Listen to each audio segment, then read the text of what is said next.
चलिए आज हम स्टार्ट करने वाले हैं आपके पेपर का paper number 7 that is EIS and SM. Now EIS आपका पेपर नंबर 7A है और एसएम 7B है। एक दो बहुत ही छोटी बातें, 50-50 मार्क्स में दोनों डिवाइडेड है। कितने मार्क्स है? 50 एग्जैक्टली इसका एंड 50 इसका। नाउ थिंग इज कि ग्रुप 2 में टोटल 4 सब्जेक्ट्स है, advance accounts, audit, FM eco and EIS SM. अब देखो दो तीन कंफ्यूजन हमेशा रहता है किसी भी सब्जेक्ट को लेकर। जैसे ईआईएसएसएम के बारे में जब स्टूडेंट स्टार्ट करता है पढ़ना, सबसे पहले वो दो प्री कंसीव्ड नोशन, मतलब पहले से बनी हुई एक गलत विचारधारा, एक गलत सोच लेके स्टार्ट करता है। पहला ये सर मार्क्स नहीं आता है, और दूसरा ये कि सर थ्योरेटिकल है, पूरा रटना बहुत पड़ता है। अब इससे पहले हम लोग स्टार्ट करें कि सब्जेक्ट क्या है कैसे है, मैं पहले इन दोनों को क्लियर कर देता हूं। हमने क्या बोला कि सर मे बी इसमें मार्क्स नहीं आता है। आइए देखते हैं मार्क्स आता है नहीं आता है।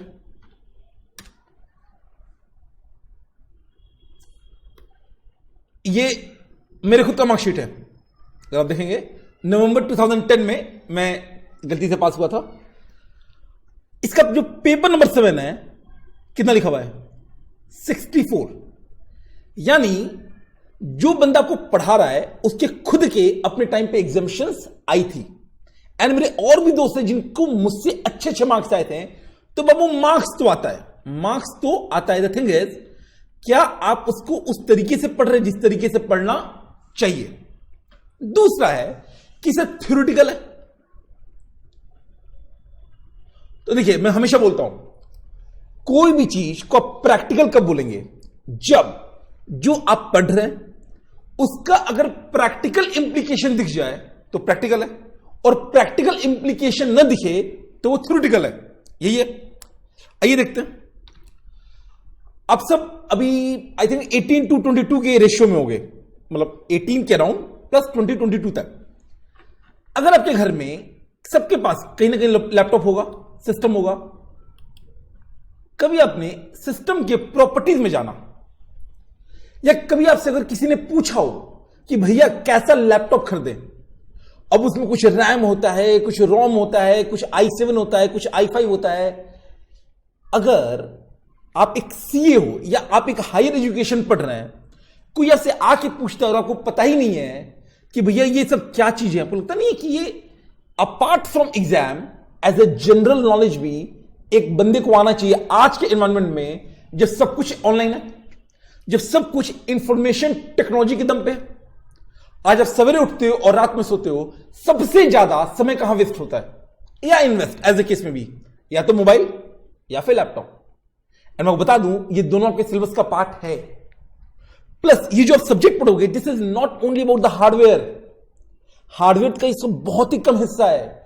जो सब्जेक्ट है वो सबसे ज्यादा इंटरलिंक्ड है बिजनेस से।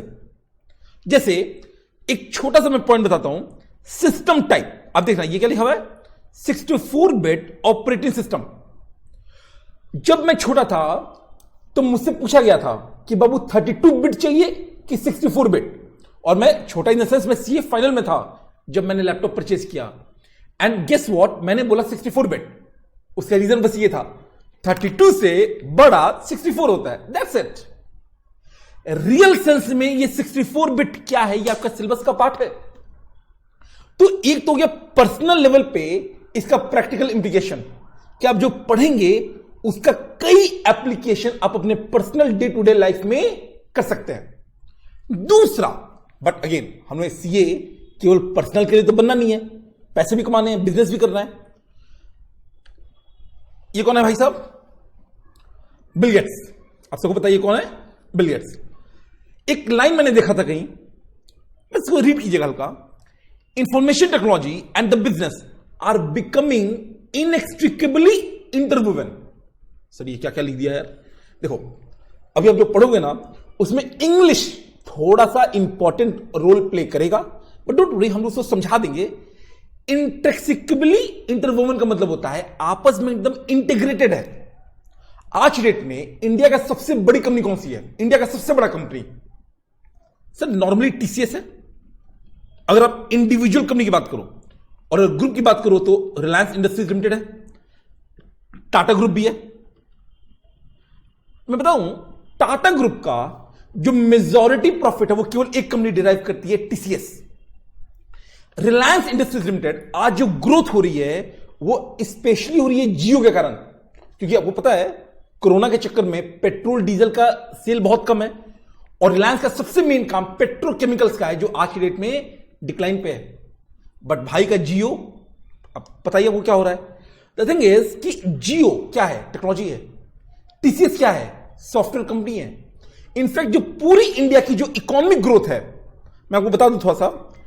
जो हम लोग ये चैप्टर करने वाले हैं, इसको ना हम लोग केवल जो किताब में लिखा हुआ है वो रट्टा मारने वाला नहीं करेंगे। बिजनेस के लिए अगर एक सिलेबस या एक टॉपिक सबसे ज्यादा इंपॉर्टेंट है आपके लिए, वो EISSM है। देखिए, अकाउंट्स, टैक्सेशन, ऑडिट, ये जितने भी हैं, ये सब आपको मदद करेंगे सीएम बनने के बाद एक पर्टिकुलर टास्क करने के लिए। बट आप हमेशा सोचिए, किसी भी कंपनी का सीईओ या सीएफओ क्या टैक्सेशन का रिटर्न फाइल करता होगा या नॉर्मल टैक्सेशन का डिसीजन लेता होगा? ना ना ना, ये काम स्टार्टिंग के सीए का है, मिड लेवल सीए का है। मिड लेवल, जब आप एक लेवल पर पहुंच जाएंगे तो बाबू आपका जिंदगी डेली अकाउंटिंग, ऑडिटिंग और टैक्सेशन से ऊपर चला जाएगा।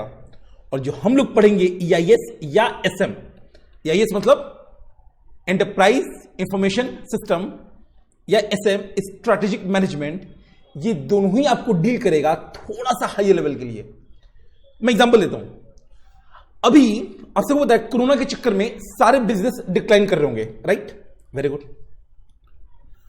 आइए केवल हेडिंग पढ़ते हैं, क्या लिखा हुआ है? फेसबुक्स का मालिक कौन है? ज़ुकरबर्ग। वेल्थ इंक्रीज्ड बाई कितना परसेंट? 45%। एंड ये डेट कब का है? मई 24, 2020। कोरोना के बीच में एक ऐसी कंपनी है जिसका वेल्थ कितना इंक्रीज हो रहा है? 45%। और छोड़ो, आपको लगेगा कि चलो सर फेसबुक तो बहुत बड़ा है, बाहर का है। हम इंडिया की बात करते हैं। इंडिया में आप सबको जियो पता है? जियो, मैं आपको बताऊं थोड़ा सा जियो के बारे में। जब जियो लॉन्च हुआ था तो लोगों ने बोला था कि मुकेश अंबानी ना केवल केवल मार्केट को किल कर रहा है, वो सक्सेसफुल नहीं होगा, प्रॉफिट कभी नहीं कमाएगी जियो, क्योंकि तो फ्री में दे रही है। एंड मुझे बहुत अच्छे से याद है 2016 के एंड में उन्होंने बोला था, Jio is a well thought out financial decision. We have proved finance executives wrong in the past, we will prove them wrong this time also. और आज की डेट में 2020 में आप ये देखिए क्या लिखा भाई? Microsoft looks to get big piece of Reliance Jio with $2 billion investment. This means 14,000 crore. कितना? और ये तो भी स्टार्ट भी नहीं हुआ है। आप इधर देखिए ना क्या लिखा हुआ है। पिछले एक महीने में आप देखते जाइएगा, फेसबुक ने 43,000 करोड़ इन्वेस्ट किया जियो में, और भी लोगों ने 11,000 crore, 5,000 crore, 6,000 crore, and obviously Microsoft भी सोच रहा है 14,000 करोड़ इन्वेस्ट करने का कोरोना के दौरान। ये सब न्यूज कब का है?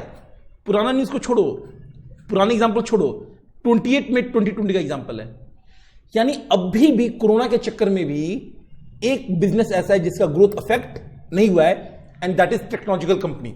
जो भी कंपनी टेक्नोलॉजी पे काम करती है, एंड आप दिल पे हाथ रख के बताइए आज की डेट में कौन सी कंपनी है जहां पे टेक्नोलॉजी इन्वॉल्व नहीं है?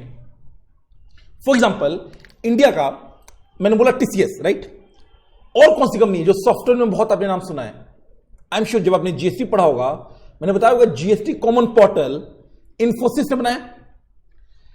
आप लोग जब सीए बनेंगे तो क्या करना है? मतलब बढ़िया अकाउंटिंग, एकदम चश्मा लगा के आए, लैपटॉप खोला और एंट्री पास करके घर चले गए।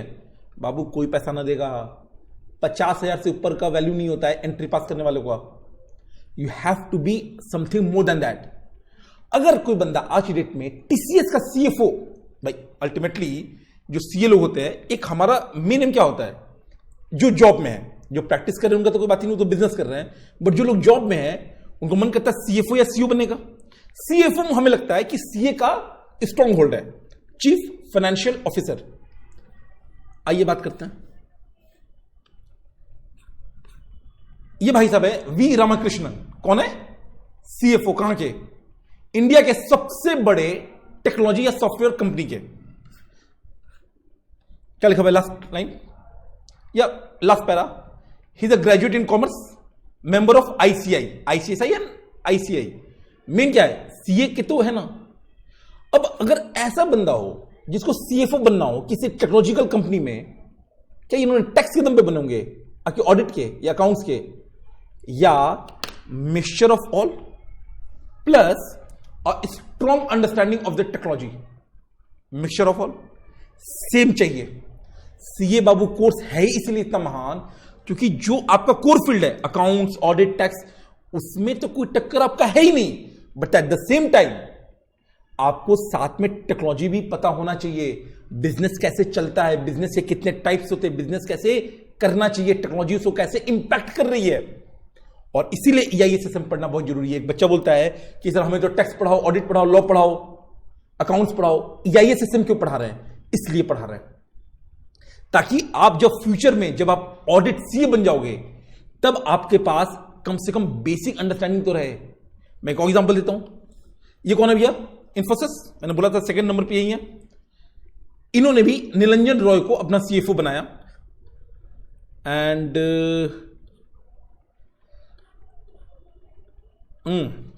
यहां से देखिए इस वाले पैरा का last line, he is a bachelor of commerce from DU and is a chartered accountant. तो बाबू अगर टेक्नोलॉजी से दूर भागोगे तो ये कहां पहुंचोगे यहां पे। और जैसे जैसे समय गुजर रहा है वैसे वैसे टेक्नोलॉजी आपके जीवन का हिस्सा बनते जा रही है। अभी वर्क फ्रॉम होम सबने सुना होगा, आई एम श्योर आप लोग थोड़ा भी न्यूज पढ़ते होंगे। फैक्ट्रीज वगैरह भी बीच में बंद हो गई थी, ऑफिस भी बीच में बंद हो गए थे। कंपनीज ने बोला था कि भैया आप लोग वर्क फ्रॉम होम करो। और मैं सीए का बता रहा हूं, जितने भी सीए फर्म से सबको बोला गया था वर्क फ्रॉम होम। अरे भैया वर्क फ्रॉम होम तब होगा ना जब आपको बेसिक आइडिया हो कि भी अच्छा मैं ये नहीं बोल रहा हूं कंप्यूटर सिखाना चलाना सिखाऊंगा जी, नहीं, बट बिजनेस को कंप्यूटर के थ्रू कैसे करते हैं वो तो पता होना चाहिए। एंड लास्ट कि ईआईएसएसएम क्यों पढ़ना चाहिए, क्योंकि क्या है कैसे वो तो हम लोग करेंगे।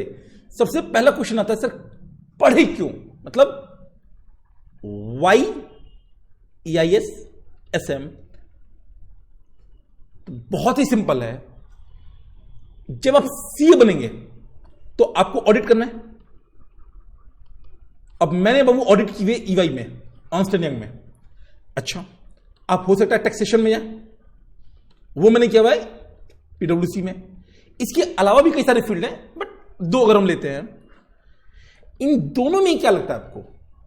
हम लोग जाते थे और हमें कोई नोटपैड मिलता था, कोई फाइल, और उसमें हम लोग टिक मारते थे। ऐसा नहीं होता है। जो हम लोग बाबू टॉपिक पढ़ेंगे ना इस सब्जेक्ट में, उसका डायरेक्ट इंप्लीकेशन आपको अच्छे जगह पे ऑडिट और टैक्सेशन में देखने को मिलेगा। इसके अलावा जितने भी फ्रॉड होते हैं, जितने भी फ्रॉड वर्ल्ड वाइड आज की डेट में, मैंने से फ्रॉड मतलब अकाउंटिंग फ्रॉड या फाइनेंस फ्रॉड, जैसे सत्यम, याद है सत्यम का एक फ्रॉड हमने लॉ या टैक्स बताया होगा। ये जो फ्रॉड है ये सब बाबू इंफॉर्मेशन टेक्नोलॉजी के दम पे होता है। उसके लिए करना होता है सिस्टम ऑडिट। क्या करना होता है? System audit. सुनिएगा, क्या करना होता है? System audit. सिस्टम ऑडिट कौन कर पाएगा? एक नॉर्मल सीए या एक ऐसा सीए जिसके पास थोड़ा सा इंफॉर्मेशन सिस्टम का भी नॉलेज हो, वही कर पाएगा ना।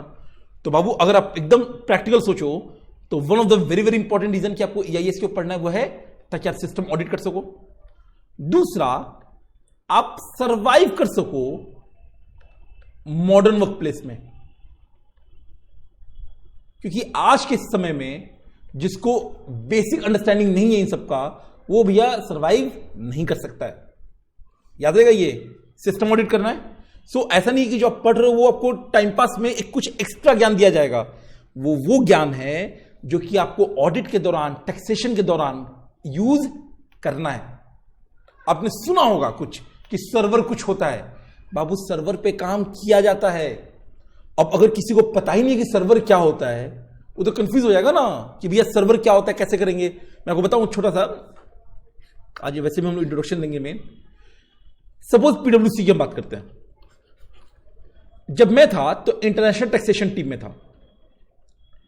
दिल्ली में 120 एम्प्लॉय से अप्रोक्सीमेटली कितने थे? 120।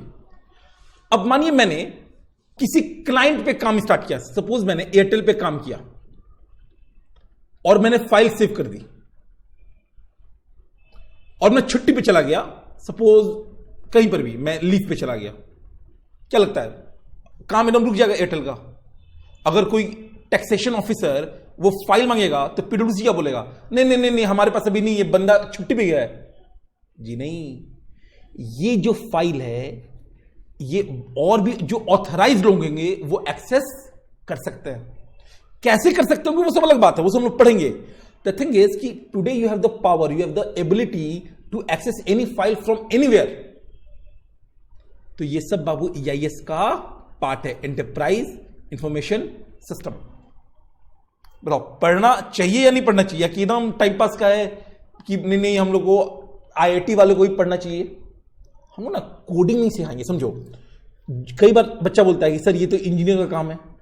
तो जो इंजीनियर्स होते हैं, मैं आपको बता दूं, इनका जो मेन काम होता है ना कोडिंग का होता है। क्या होता है? वो सॉफ्टवेयर को कोडिंग करते हैं। हमारा काम सॉफ्टवेयर की कोडिंग करना नहीं है।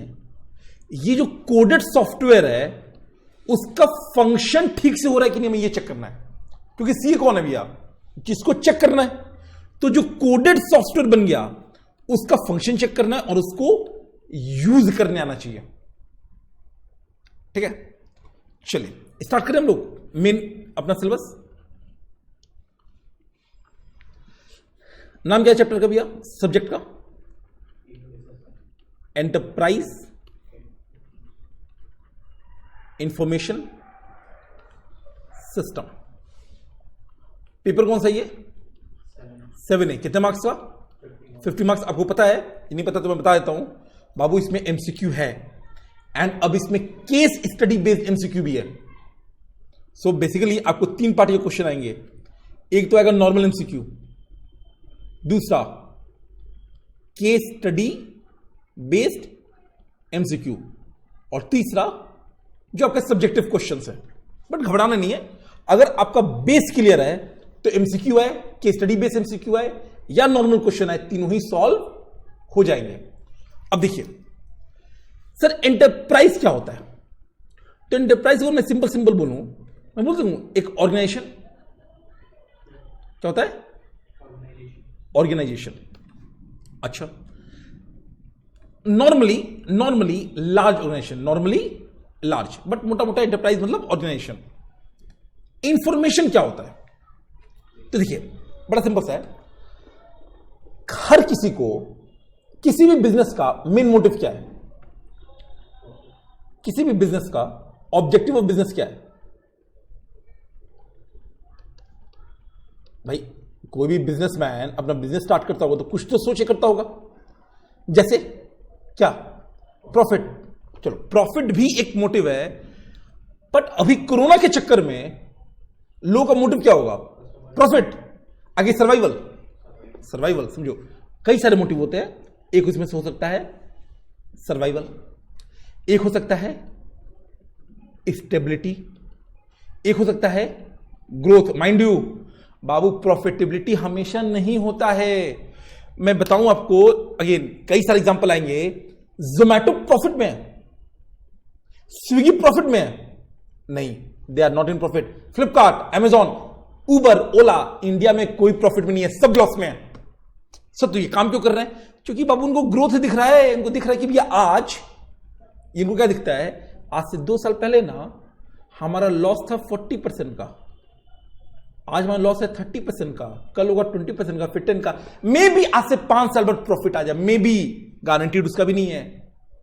सो प्रॉफिट तो इंपॉर्टेंट है, बट कई बार लोग आज की डेट में प्रॉफिट फ्यूचर का सोचते हैं। करंट में जो ऑपरेट करते हैं उनका मेन मोटिव क्या होता है? ग्रोथ। सबसे बड़ी एग्जांपल कौन सा है इसका? जितने भी ऑनलाइन कंपनी आप देख रहे हो, वो चाहे ओला हुआ, उबर हुआ, उबर इंडिया में, ग्लोबली कई जगह आपको पता है ना, उबर US कंपनी है, ग्लोबली यूएस कई कंट्रीज में प्रॉफिटेबल है, इंडिया में लॉस में है। ओला तो पक्का लॉस में है, फ्लिपकार्ट पक्का लॉस में, अमेजॉन इंडिया भी लॉस में है। But why they are working? ताकि जितना कस्टमर हो सके, ताकि बाद में कभी प्रॉफिट कमाएंगे।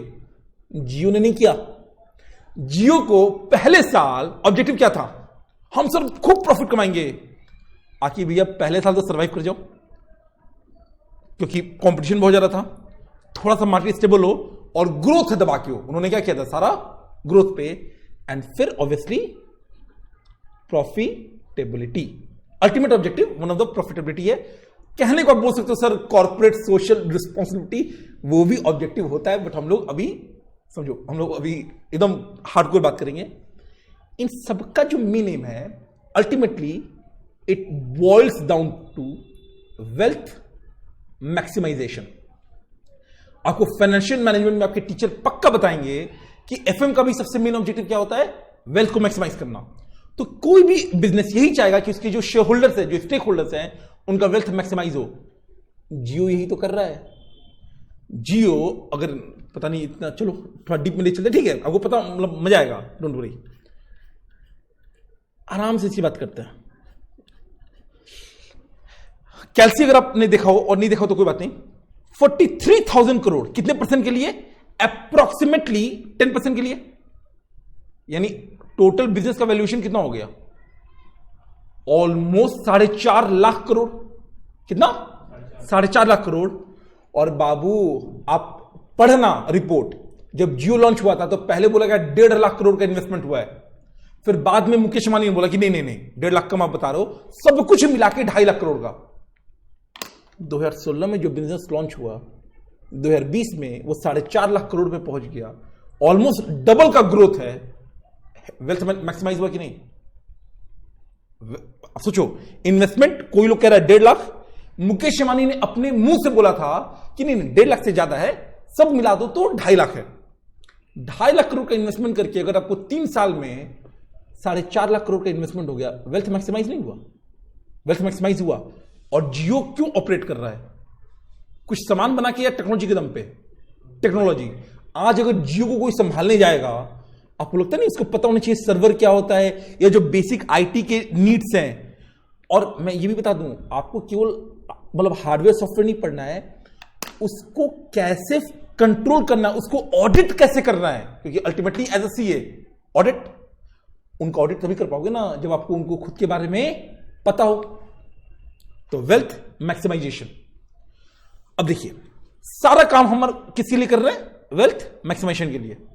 मुद्दा यह है कि अगर मैं बात करूं मुकेश अंबानी की, किसी बात करूं मुकेश अंबानी की, एंड आपको दिख रहा होगा कि मुकेश भाई जी किसके साथ बैठे हुए हैं? अगर आपको नहीं पता मैं बता दूं, ही इज सत्ता Nadella, Indian born, Indian educated, and mind you unlike सुंदर पिचाई। सुंदर पिचाई गूगल के हैं, सीईओ हैं, वो आईआईटी में पढ़े हुए हैं। ये भाई साहब एक नॉर्मल कॉलेज है, मणिपाल इंस्टीट्यूट, मेरे कुछ दोस्त भी पढ़े वहां से, and he is currently the CEO of Microsoft. And again again again, आप जो पढ़ रहे हो बाबू, इतना प्रैक्टिकल है। जितना इज्जत इस बंदे का है ना आज की डेट में, क्योंकि जब ये भाई साहब आए थे तो माइक्रोसॉफ्ट गिर रहा था। माइक्रोसॉफ्ट का मार्केट कैपिटलाइजेशन एप्पल का आधा हो गया था। 4 से 5 साल में ही literally transformed the business of Microsoft. अब इनके साथ इनकी बात हो रही है कि भैया हम लोग क्या करेंगे, कुछ देखना, ये Jio and Microsoft had tied up to boost cloud adoption among Indian SMBs. SMBs का मतलब होता है स्मॉल एंड मीडियम बिजनेस। सुनिएगा, ये क्लाउड भी आपको पढ़ना है। और वैसे तो अच्छा, वो बादल की बात नहीं कर रहे जो बारिश देता है, बट मुझे लगता है कि आपको पता होगा क्लाउड क्या होता है, जनरल आइडिया। बट क्लाउड आपको पढ़ना है अच्छे तरीके से। अच्छा, क्लाउड हम लोग यूज करते होंगे कि नहीं? मैं खुद यूज करता हूं, आप भी यूज करते हो। जो आपका ईमेल आईडी सेव होता है ईमेल पे, जो मूवी पे ईमेल, तो ईमेल पे मूवी तो नहीं आती है, बट फोटो अगर आती है, वो सब क्या है, सब क्लाउड पे सेव होता है। तो ये सब आपका सिलेबस का पार्ट है। जस्ट इमेजिन मुकेश अंबानी को डिसीजन लेना है कि वो माइक्रोसॉफ्ट के साथ बिजनेस करें या ना करें, या करें तो अपना शेयर कितने में ऑफर करें। आपको लगता है मुकेश अंबानी को क्या करना है? डिसीजन मेक करना। अगर मुझे डिसीजन मेक करना, मैं क्या कोई भी रैंडम बेसिस पे डिसीजन ले लेता हूं, या प्रॉपर पहले मैं फैक्ट्स एंड फिगर्स को कंसीडर करके जो मेरे बिजनेस के लिए बेस्ट होता है मैं वो डिसीजन लेता हूं, वही डिसीजन लेता हूं। अब लगता नहीं है डिसीजन के लिए इंफॉर्मेशन का होना बहुत जरूरी है। तो ये इंफॉर्मेशन क्या होता है, इसको समझने के लिए पहले हमें देखना पड़ेगा डेटा क्या होता है। तो इंफॉर्मेशन जो होता है, मैं इसका ऐसे कर दूं, पहले एक डेटा आएगा, डेटा से क्या बनेगा? इंफॉर्मेशन। डेटा क्या होता है सर? अच्छा ये ना मैं अलग से लिखवा दूंगा, डोंट वरी। डेटा का मतलब सिंपल होता है रॉ इंफॉर्मेशन। रॉ मतलब जिसका कोई कॉन्टेक्स्ट नहीं हो, जिसका कोई कॉन्टेक्स्ट जो मीनिंगफुल नहीं है। फॉर एग्जाम्पल 100, पता नहीं ये स्टेपलर 100 रुपए का है, अब ये इंफॉर्मेशन हुआ कि नहीं?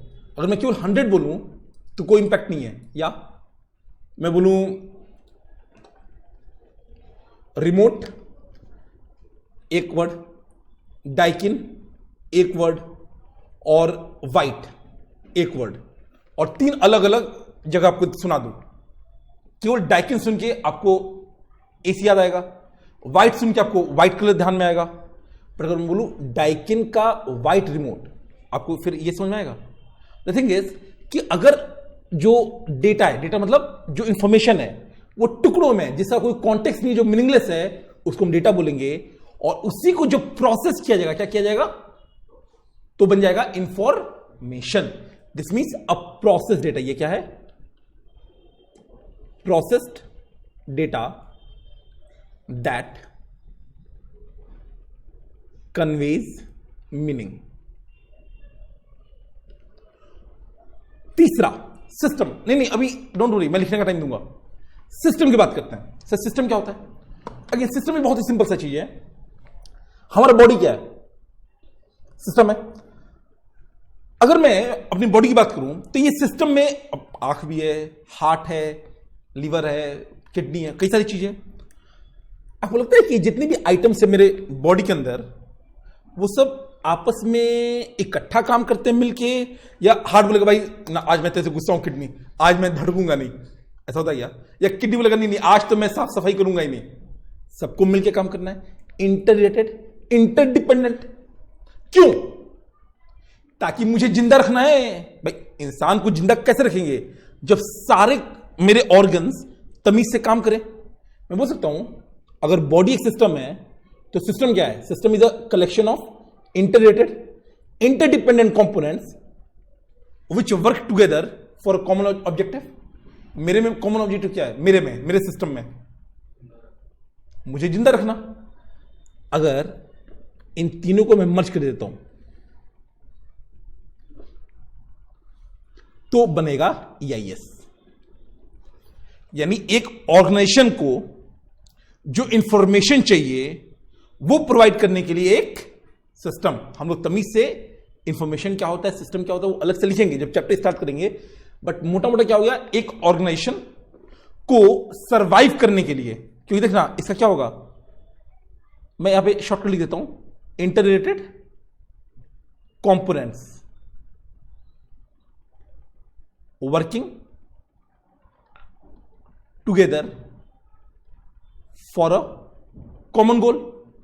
एंड हमें कॉमन गोल पता चल गया कि नहीं? कॉमन गोल क्या है? ये सब। और ये सब कब होगा? जब डिसीजन हो पाएगा। क्या हो पाएगा? Decision making. तो जो EIS है ये डिसीजन मेकिंग में हेल्प करता है। नोट कीजिए।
हो गया?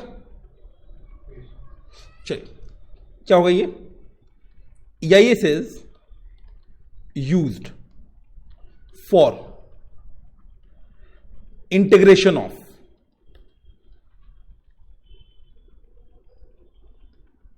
various process of an organization to enable the organization to work more efficiently and effectively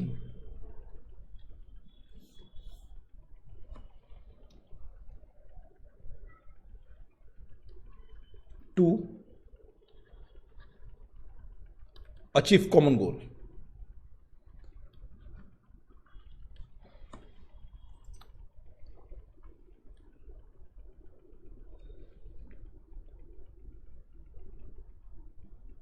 मैं समझाता हूं ये क्या लिखा हुआ है मैंने।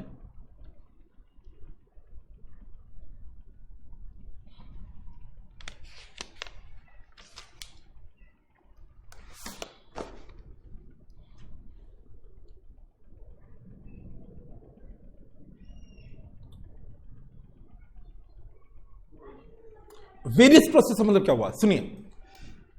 एंटरप्राइज यानी ऑर्गेनाइजेशन, अभी जो इंफॉर्मेशन होगा ये किसी एक फील्ड का होगा, ये मल्टीपल फील्ड होंगे। फॉर एग्जांपल अगर मैं बात करूं, कोई भी आप एग्जांपल ले लो, अगेन जियो का ही ले लो।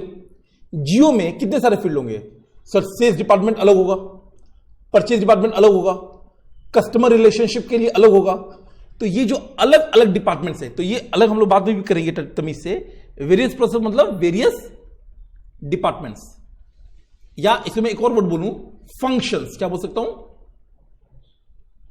तो जितने भी अलग अलग फंक्शन है, example accounting, finance, human resource, supply chain management, ये सब लोग पढ़ेंगे बाद में, डोंट वरी। इन सब का इंफॉर्मेशन को इंटीग्रेट करना ताकि मोर इफेक्टिवली एंड एफिशिएंटली आप काम कर सको। एक मैं एग्जांपल देता हूं इसका भी। अभी कोरोना के चक्कर में कंपनीज के फाइनेंसेस कम हो गए कि नहीं? कम हो गए। अब सुनना, एचआर वाला कह रहा है, एचआर मतलब ह्यूमन रिसोर्स, जिसको सैलरी पे करनी है, हमें पैसे चाहिए सैलरी पे करने के लिए। एचआर वाला अपने मन से प्रूफ कर दिया, फाइनेंस वाले से बोले कि पैसा कौन देगा? फाइनेंस वाला। आपको लगता नहीं दोनों को इंटीग्रेट होकर काम करना पड़ेगा? तो ये इंटीग्रेट कौन कर रहा है? EIS करेगा। कौन करेगा? EIS। कैसे करेगा? इसके लिए बाबू कई सारे सॉफ्टवेयर है, कई सारे सॉफ्टवेयर है जो कि हम लोग करेंगे बाद में। इतना हो गया। ऑब्जेक्टिव लिख लीजिए, ऑब्जेक्टिव ऑफ एनी बिजनेस।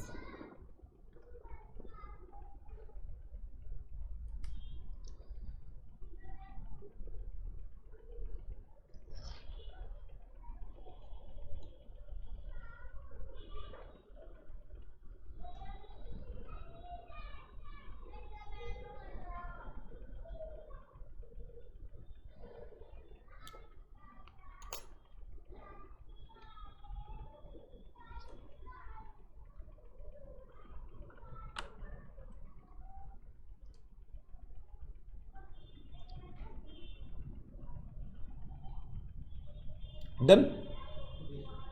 चलिए एक काम करते हैं, एक बार ना आपका सिलेबस देख लेते हैं। ये बाबू आपका सिलेबस टोटल EIS में केवल 5 चैप्टर है। कितने?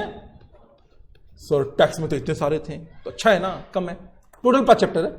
अगर आप पेज देखोगे तो आपको लग रहा है 220, बट डोंट वरी, इसमें कई सारी चीजें ऐसी हैं जो हम लोग समराइज कर देंगे। ये जो 5 चैप्टर है, अब सोचिए टोटल 50 मार्क्स का, तो यानी एक चैप्टर से कितने आएंगे? 10 मार्क्स। अब मान लो 12 मार्क्स। ऐसा क्यों? क्योंकि 50 मार्क्स से बाबू आपको क्वेश्चन जो आता है ना वो 60 मार्क्स का आता है। ऑप्शन भी होता है। कितना होता है? ऑप्शन। तो मोटा मोटा ऑन एन एवरेज 12 के अराउंड में होता है। अभी कभी 14 भी हो सकता है, कभी 12 भी हो सकता है, कभी 10 भी हो सकता है, बट मोटा मोटा 12 के अराउंड में रहेगा। 5 चैप्टर है। हम लोग सबसे पहले स्टार्ट करेंगे इससे। क्या नाम है? क्योंकि EIS एंटरप्राइज इंफॉर्मेशन सिस्टम हम लोग स्टार्ट ही करेंगे इससे, क्योंकि बाकी जो चैप्टर्स है ना उसमें कहीं ना कहीं इस चैप्टर का लिंक आता है। तो स्टार्ट करेंगे information system and it's components, again कितने मार्क्स का होगा? Approximately 12 marks. कम है ज्यादा है? सोचो ना, 12 नंबर एक चैप्टर से, बहुत इंपॉर्टेंट है। एंड ये थोड़ा सा लंबा भी है, थोड़ा सा, बट सिंपल है, डोंट वरी। याद है? ऑटोमेटेड बिजनेस प्रोसेस क्या होता है? छोड़ दो, इग्नोर करो। फाइनेंशियल अकाउंटिंग सिस्टम, सर ये में आता है। फाइनेंस हमने पढ़ा है, अकाउंट्स तो हमें आता ही है, अगेन ये भी हम लोग करेंगे। थर्ड वाला तो हम कर ही रहे हैं। फोर्थ वाला आप सोचो कितना प्रैक्टिकल। किसने फ्लिपकार्ट, अमेजोन और मिंत्रा पे शॉपिंग नहीं करी है? सबने करी है। बट अगर आप फ्लिपकार्ट को ऑडिट करने जाते हो, फॉर एग्जाम्पल मैं बताता हूं, अब खैर आप लोगों को नाम नहीं पता होगा, आपने नाम सुना इसका? जबोंग। जबोंग आज की डेट में पता नहीं इसको किसने परचेज किया, या तो फ्लिपकार्ट या अमेजोन, दोनों में से किसी से ये मर्ज हो गया। जब मैं ईवाई में था, अगर आपको नेट पे सर्च कर सकते हो, 2015 के राउंड में जबोंग का एकदम अंतिम स्थिति चल रहा था, एकदम डावाडोल था। उसे गोइंग कंसर्न पे ईवाई के अंदर सवाल उठने लगे थे कि भैया ये कंपनी सर्वाइव करने की स्थिति में नहीं है, क्योंकि वैसे ही सारे लॉस में है, बट कम से कम फ्लिपकार्ट लॉस में है, बट उसमें ग्रोथ तो है। जबोंग भाई के साथ क्या था? भाई लॉस में भी था और भाई का कस्टमर कम हो रहा था। यानी अगर इस साल, अगर इस महीने में सपोज 1 लाख लोगों ने खरीदा, तो अगले महीने में 90,000 ने। अब कोई अगर आपको काम दे दिया गया कि भी आप जाओ जबोंग जैसी कंपनी को ऑडिट करके आओ, फ्लिपकार्ट जैसी कंपनी को ऑडिट करके आओ, और आप पहुंच गए, हाँ लाओ भैया कैश वाउचर निकालो, और क्या होता है? कैश होता है, बैंक होता है, परचेज होता है, सेल होता है, जनरल होता है। उस तरह से ऑडिट हो सकता है क्या इनका? जब तक कि आपको पता ही नहीं है कि बाबू ये बिजनेस कौन सा लाइन फॉलो करते हैं, इनका बिजनेस करने का तरीका क्या है। आई एम श्योर आपको इतना समझ में आता होगा, एक ट्रेडिशनल मैन्युफैक्चरिंग कंपनी और ई कॉमर्स की ऑपरेशंस में अंतर होगा।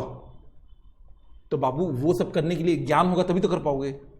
सीधे similarly M commerce, emerging technology, जिसमें क्लाउड वगैरह हम लोग पढ़ेंगे, don't worry, and core banking solution.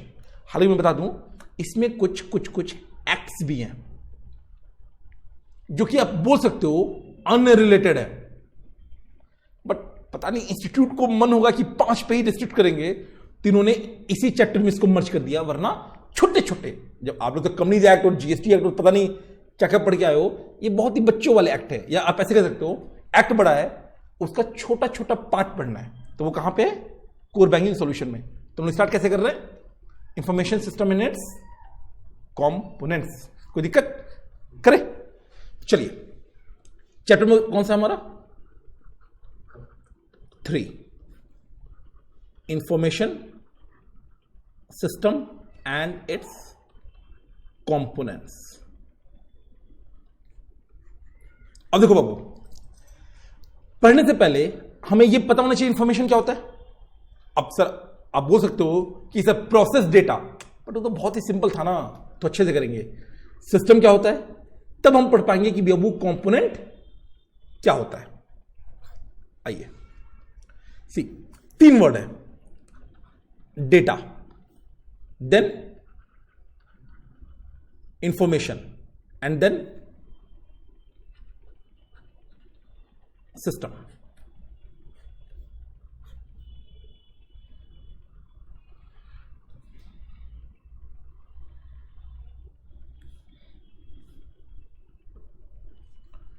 सबसे पहले है डेटा। सर डेटा क्या होता है? हाँ जी, डेटा क्या होता है? मैं एग्जाम्पल दूं एक छोटा सा। सुपरमार्केट, कोई भी लो, कोई भी सुपरमार्केट, अगर मैं आपको थोड़ा सा लूं, जैसे इंडिया में सबसे बड़ा सुपरमार्केट कौन है? वन ऑफ द बिग बाजार है, ठीक है। अगर आप फॉरेन में जाओगे तो सबसे बड़ा वर्ल्ड का वॉलमार्ट है। मैं एग्जांपल दूंगा टेस्को का। सर ये कौन है? ये मैं इसे दे रहा हूं ना क्योंकि इस पर हमने काम किया हुआ है पीडब्ल्यूसी में। ये यूके की वन ऑफ द लार्जेस्ट वो कंपनी है, क्या नाम है, रिटेलर है, इस बिग बाजार टाइप्स। अब ये लोग क्या करते हैं, दुनिया भर का सेल करते हैं। आपको पता है हर सेल एक डेटा है। किशन कुमार जनवरी में आइटम खरीद रहा है, वही फरवरी में खरीद रहा है, वही मार्च में नहीं खरीदा और अप्रैल में खरीदा। बस सुनना मैं क्या बोल रहा हूं, जनवरी में खरीदा, फेब में खरीदा, मार्च में नहीं खरीदा, अप्रैल में खरीदा।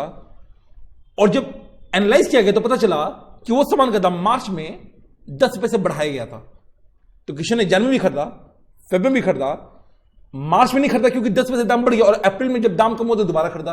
यानी किशन प्राइस सेंसिटिव है। ऑफर करो कि जब बाकी लोग का दाम बढ़े तो इसको 5 रुपए का डिस्काउंट ऑफ कूपन दे दो। डिस्काउंट कूपन आता है कि नहीं आपके पास? जोमेटो वाला डिस्काउंट कूपन देता है कि नहीं आप लोगों को? कभी ना कभी देता है। तो बाबू ये एनालिसिस करके मिलता है। तो जो आपने परचेज की, जनवरी में परचेज की, फरवरी में, मार्च में, अप्रैल में, ये डेटा है। उसको जब एनालाइज किया गया और उससे जो इंफॉर्मेशन आया, अच्छा किशन ने मार्च में इसे नहीं परचेज किया क्योंकि रेट बढ़ गया था। ये काम होता है इंफॉर्मेशन सिस्टम का, जो एनालिसिस हो रही है। क्या हो रही है? एनालिसिस, ताकि अल्टीमेटली क्या होगा? डिसीजन लिया जाएगा। कौन सा डिसीजन? कि भैया किशन को जब भी दाम बढ़े तो किशन को, मानो 10% दाम बढ़ा है, किशन को 4% का डिस्काउंट कूपन दे दो। ऐसा ही होता है ना, सेम चीज। तो डेटा क्या हो गया? रॉ मतलब जैसा कोई मीनिंग नहीं है, इंफॉर्मेशन उसी का मीनिंगफुल वर्जन। बट इंफॉर्मेशन लेके काम खत्म नहीं होता है, उसके आगे अल्टीमेट ऑब्जेक्टिव क्या होता है? एक डिसीजन लेना। तो क्या होता है भैया? ये लॉजिक समझ में आया? देखो, मैं बाबू सारे एग्जांपल ऑब्वियसली लिखा नहीं पाऊंगा क्योंकि फिर तो 600 पेज का हो जाएगा ना। हमें नोट्स कैसा रखना है? ऐसा रखना है कि एग्जाम के दिन पहले उसको पढ़ के एग्जाम में पास होकर हम आ जाए। एंड अगेन, जो भी हमारा कंटेंट होगा वो सारा आईसीआई बेस्ड होगा। बहुत ज्यादा मैं लैंग्वेज सिंप्लीफाई नहीं करूंगा, बट हां एट द सेम टाइम इतना रखूंगा कि भैया कम से कम आप लोग उसे याद कर पाओ। तो जहां पे मुझे लगा कि वर्ड बहुत ज्यादा कॉम्प्लेक्स है, मे बी मैं उसका कोई सिनोनिमस या कोई सिंपल वर्ड यूज कर लूं, बट लैंग्वेज बाबू हम लोग एकदम सिंपल नहीं करेंगे। We will maintain a standard, क्योंकि एग्जाम में जो मार्क्स मिलेगा वो एकदम हलवा या एकदम बेसिक लैंग्वेज पे नहीं मिलता है। अगर ये आईसीआई का लेवल है और सपोज ये हमारा लेवल है, तो दो ही चीज होगा, या तो आप यहां जाओ, बट मुश्किल है थोड़ा सा, और या तो यहां से ये यहां है, ये तो होगा नहीं। तो इंस्टीट्यूट बोलता है, मैं नहीं बोल रहा हूं, इंस्टीट्यूट बोलता है कुछ तुम चलो, कुछ हम चलते हैं। मतलब तुम थोड़ा स्टैंडर्ड तुम बढ़ाओ, और एग्जाम में अगर थोड़ा सा अपने मन से भी लिखोगे तो हम काम चला देंगे। ठीक है, कीवर्ड होना चाहिए। आइए लिखिए, क्या होता है भैया? Data, raw and unorganized piece of information. ये इन्फो मतलब इंफॉर्मेशन। अच्छा, इसका मतलब क्या हुआ? W/O without context. It is not meaningful, obviously it is not meaningful and does not convey any message as such. Example, ये एग्जाम्पल से रुक जाओ।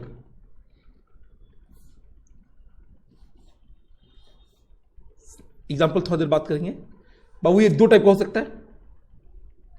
फॉर एग्जाम्पल, एक तो होता है क्वांटिटेटिव। क्या होता है? और एक होगा क्वालिटेटिव।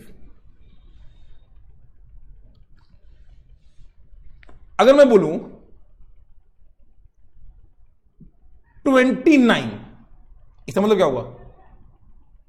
कुछ नहीं, मैं 29 ईयर्स का हूं, अब एज हो गया, समझ में आ रहा है? तो ये 29, तो ये क्या हो गया?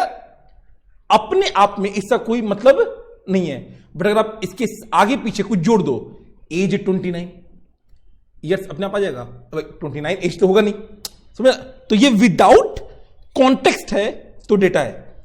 और इसी में अगर मैं एज डाल दूं, इन दैट सिनेरियो इंफॉर्मेशन मिल जाएगा कि भैया एक बंदा है जिसका एज 29 है, उसके बेसिस आप डिसाइड कर सकते। जैसे 29 छोड़ो, 29 में मजा नहीं आएगा, हम लोग लेते हैं इसको 17। सर क्यों? एक दारू की दुकान के बाहर लिखा हुआ 17, कोई मतलब उसका? बट अगर लिखा हुआ है daru will not be given to a person whose age is below 18, अब 18 अकेला है या विथ कॉन्टेक्स्ट है? विथ कॉन्टेक्स्ट है। तो विथ कॉन्टेक्स्ट है तो इंफॉर्मेशन है, विदाउट कॉन्टेक्स्ट है तो डेटा है। Qualitative, simple, red. रेड क्या है? पता ही नहीं चल रहा है, बट अगर रेड मोबाइल फोन है देन ये एक इंफॉर्मेशन हो जाएगा कि भैया मुझे, आप एक दुकान में गए, भाई मुझे रेड दे, क्या दे? रेड। भाई रेड क्या होता है? रेड आईफोन दो, तो एक प्रॉपर मैसेज कन्वे हो रहा है। तो अपने आप में इसका कोई इंफॉर्मेशन नहीं है, अपने आप में कोई मैसेज नहीं दे रहा है, बट विथ कॉन्टेक्स्ट लगा दोगे तो इंफॉर्मेशन देगा। अब देखिए, यही जो डेटा है, सुनिएगा, इसको जब मैं प्रोसेस करूंगा, क्या करूंगा? अब इसका ना सुन लीजिए, हेलो मैं टाइम दूंगा, डोंट वरी। इसको एक हम लोग अलग से डायग्राम बनाएंगे प्रॉपर वाला, बट अभी मैं सबको समझा रहा हूं। फॉर एग्जाम्पल कैसा लें? कॉर्पोरेट का लेते हैं, ठीक है। एक कंपनी है, अब कंपनी में आपको पता है अटेंडेंस होता है। भाई कंपनी में जाओगे, अटेंडेंस होगा, उसी के बेसिस पे तो सैलरी मिलेगा, क्योंकि अगर बहुत एब्सेंट करोगे तो सैलरी कटती है। अब सोचो क्या होता होगा, रोज बंदा जाता है अपना अटेंडेंस, सपोज बायोमेट्रिक, आपने सुना है बायोमेट्रिक, अंगूठा लगाना पड़ता है, अटेंडेंस अपने आप रजिस्टर हो जाता है। वो डेली जो आप ठप्पा लगा रहे हो वो डेटा है। आप प्रेजेंट हो या एब्सेंट हो, उससे क्या मतलब है? बट महीने के अंत में सपोज आपने 30 डेज में से, या जो भी जितने भी दिन आपका वर्किंग डे था, आप 10 डेज नहीं आए, तो अकॉर्डिंगली जो आपका सैलरी का कैलकुलेशन होगा अकॉर्डिंगली कम हो जाएगा कि नहीं हो जाएगा? तो क्या हो रहा है? प्रोसेसिंग। और एंड में आपको मिलेगा सैलरी कम, जो आपके लिए आएगा एज ए न्यूज कि बेटा तुमने छुट्टी करी थी। यानी एक डेटा था जो कि अपने आप में जिसे कोई मतलब नहीं था, छुट्टी करी, बट उसको जो प्रोसेस किया गया, सैलरी प्रोसेस हुई, आपको कम अमाउंट मिल रहा है, वो आपका एक तरह से इंफॉर्मेशन हो गया। तो ये क्या हो गया? With context after processing, after processing. तो क्या होता है? Processed form of data. अब सुनिएगा, नहीं लिखना मत ना, जो डेटा है, अच्छा डेटा की डाटा डिपेंड करता है। देखो ये ना थोड़ा सा दिक्कत है, मैं बताता हूं। अब अज्यूम कि आपको इंग्लिश थोड़ा सा आता है। रीड, इसका पास्ट टेंस क्या होता है? रेड। पास्ट परफेक्ट एक ही ऐसा हुआ। उसी तरह ये ना हमको ऐसे समझना पड़ेगा, अगर डेटा है तो बाबू प्लूरल है, क्या है? और अगर डाटा है तो सिंगुलर। समझो ना, सिंगुलर प्लूरल, स्पेलिंग दोनों में सेम है, बोलने के अंदर। तो मैं अक्सर आप देखोगे मैं डाटा नहीं बोलता, मैं क्या बोलता हूं? डेटा, क्योंकि मुझे हमेशा लगता है कि डेटा एक से ज्यादा होता है, तो डाटा बोलता हूं, सॉरी डेटा बोलता हूं। बट अगर कोई डाटा बोल रहा है तो हंसना मत इसको आता नहीं है। डाटा का मतलब हुआ वो उसी को सिंगुलर फॉर्म में बोल रहा है। तो डेटा, डाटा स्पेलिंग सेम है, बट केवल प्लूरल और सिंगुलर का अंतर है। तो प्रोसेस फॉर्म ऑफ डेटा। अच्छा, ये जो डेटा है ये कहां से कलेक्ट होता है? अगेन किसी ऑर्गेनाइजेशन की बात करो, टेस्को की बात करो, टेस्को की, सुपरमार्केट। ये डाटा बाबू अपने अंदर से भी कलेक्ट करता है एंड एक्सटर्नल सोर्स से भी। तो डेटा वो कहां से कलेक्ट होता है? Data is collected by organization from internal and external source. ठीक है, दैट्स इट। सिस्टम क्या होता है? अगेन मैंने एग्जांपल कैसे दिया था, याद कैसे करना है इसको? बॉडी, बॉडी का, बॉडी में जितने ऑर्गन्स हैं इकट्ठे काम करते हैं। मेन ऑब्जेक्ट क्या होता है? कॉमन गोल अचीव करना। मैं कोई एग्जांपल दूं आपको। अच्छा, जो वीडियो में देख रहे हैं उनको थोड़ा सा दिक्कत होगा, बट कोई बात नहीं, आप समझिए। अभी रिकॉर्डिंग चल रही है, राइट? रिकॉर्डिंग चलने के लिए मैं आपको बता दूं, रिकॉर्डिंग चलने के लिए कई सारे सिस्टम यूज हो रहे हैं। मेरा राइटिंग पैड यूज हो रहा है, मेरा एक लैपटॉप यूज हो रहा है, सिस्टम यूज हो रहा है, कैमरा, माइक्रोफोन। आपको लगता नहीं है कि अगर सारा ये रिकॉर्डिंग चल रहा है और माइक्रोफोन बोलेगा नहीं नहीं हम रिकॉर्ड नहीं करेंगे आवाज, वीडियो मेरा ऑब्जेक्टिव पूरा होगा, क्योंकि ये सारा मेरा कैमरा, मेरा माइक्रोफोन, मेरा कंप्यूटर, मेरा राइटिंग पैड, ये 4 बेसिक इक्विपमेंट, इन चारों का मेन मोटिव क्या है? कॉमन ऑब्जेक्टिव क्या है? कॉमन, सर का लेक्चर रिकॉर्ड हो जाए, सर का लेक्चर रिकॉर्ड हो जाए। अगर इसमें से कोई भी एक मना कर दे, कैमरा बोल रहा है ना हम तो सर का चेहरा रिकॉर्ड ही नहीं करेंगे, लेक्चर खरीदेगा कोई बच्चा? नहीं ना।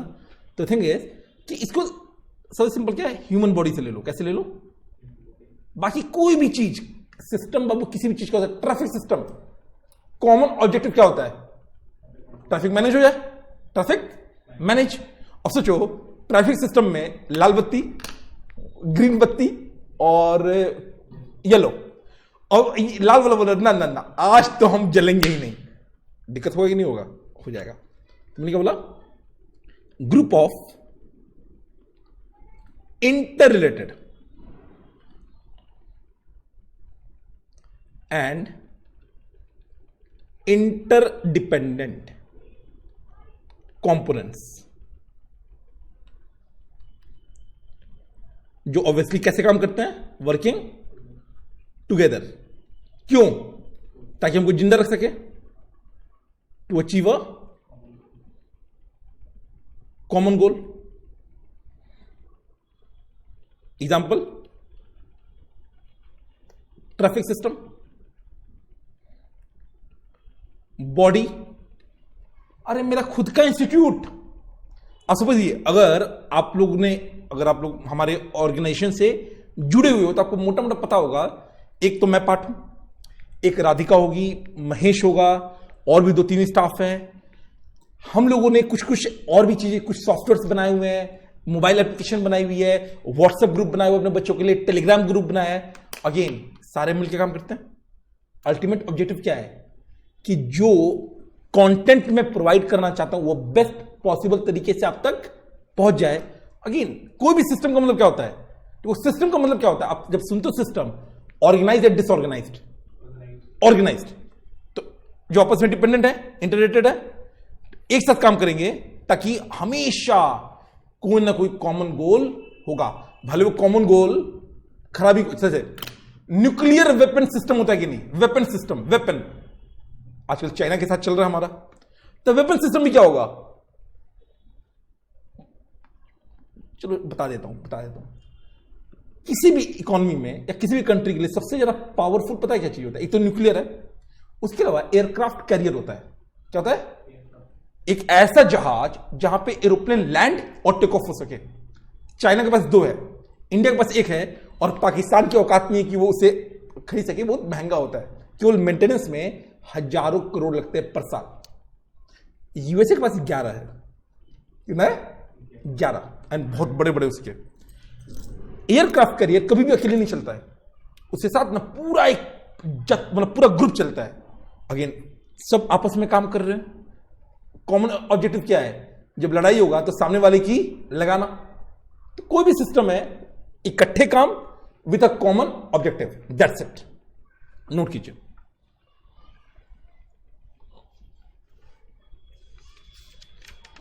अच्छा ये सब नोट कर लेना बाबू, ये डाटा और डेटा वगैरह है, ये छोटा छोटा चीज है, but again as a student आपको पता होना चाहिए, specially as a CA student.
हाँ जी, हो गया। तो स्पीड थोड़ा सा रखेंगे।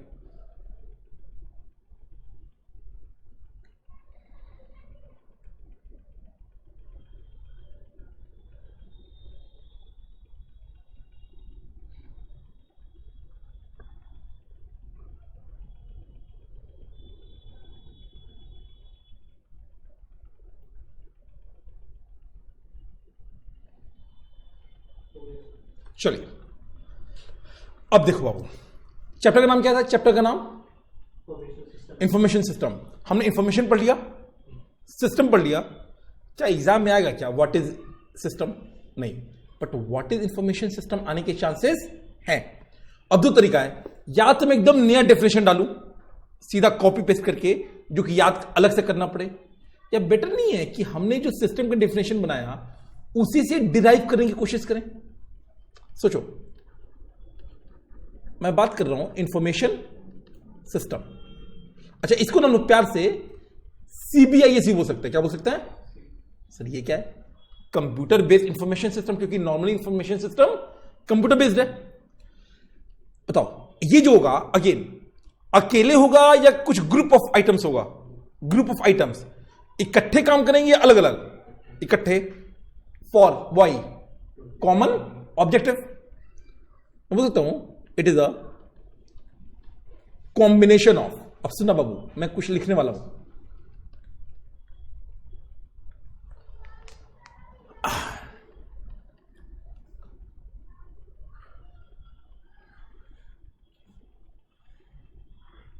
लोग कभी साइबर कैफे गए हो? बहुत बच्चे नहीं गए होंगे, ठीक है, आई एम अज्यूमिंग आप गए होंगे। अगर आप कभी साइबर कैफे गए होंगे, क्योंकि देखो दिक्कत क्या है, या तो साइबर कैफे या कोई ऑफिस। और ऑफिस आई एम श्योर आप लोग नहीं गए हो अभी तक, आज का शिफ्ट में भी जाओगे। बट अगर आप साइबर कैफे भी गए होंगे तो वहां पे आपने क्या देखा होगा कि सर वहां पे ना system 1, suppose system 2, system 3, system 4, ऐसे सिस्टम बने रहते हैं।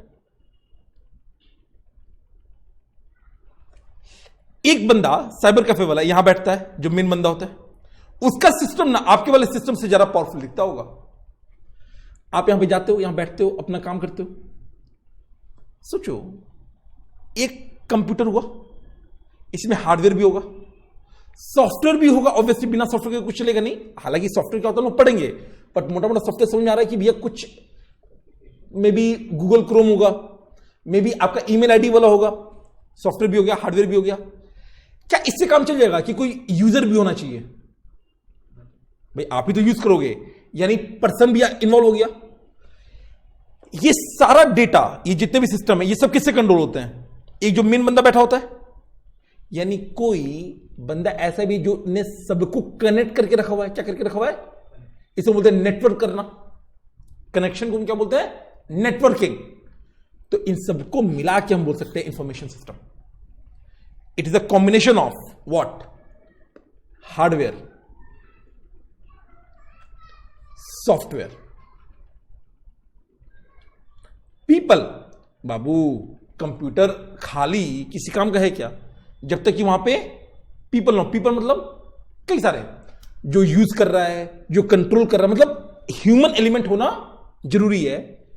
प्लस डेटा रिसोर्स, जितना भी डाटा होता है कहीं पे इकट्ठा होता होगा। And network. नेटवर्क क्यों भैया? ताकि सबको कनेक्ट करके रखे, सबको कनेक्ट करके रखे।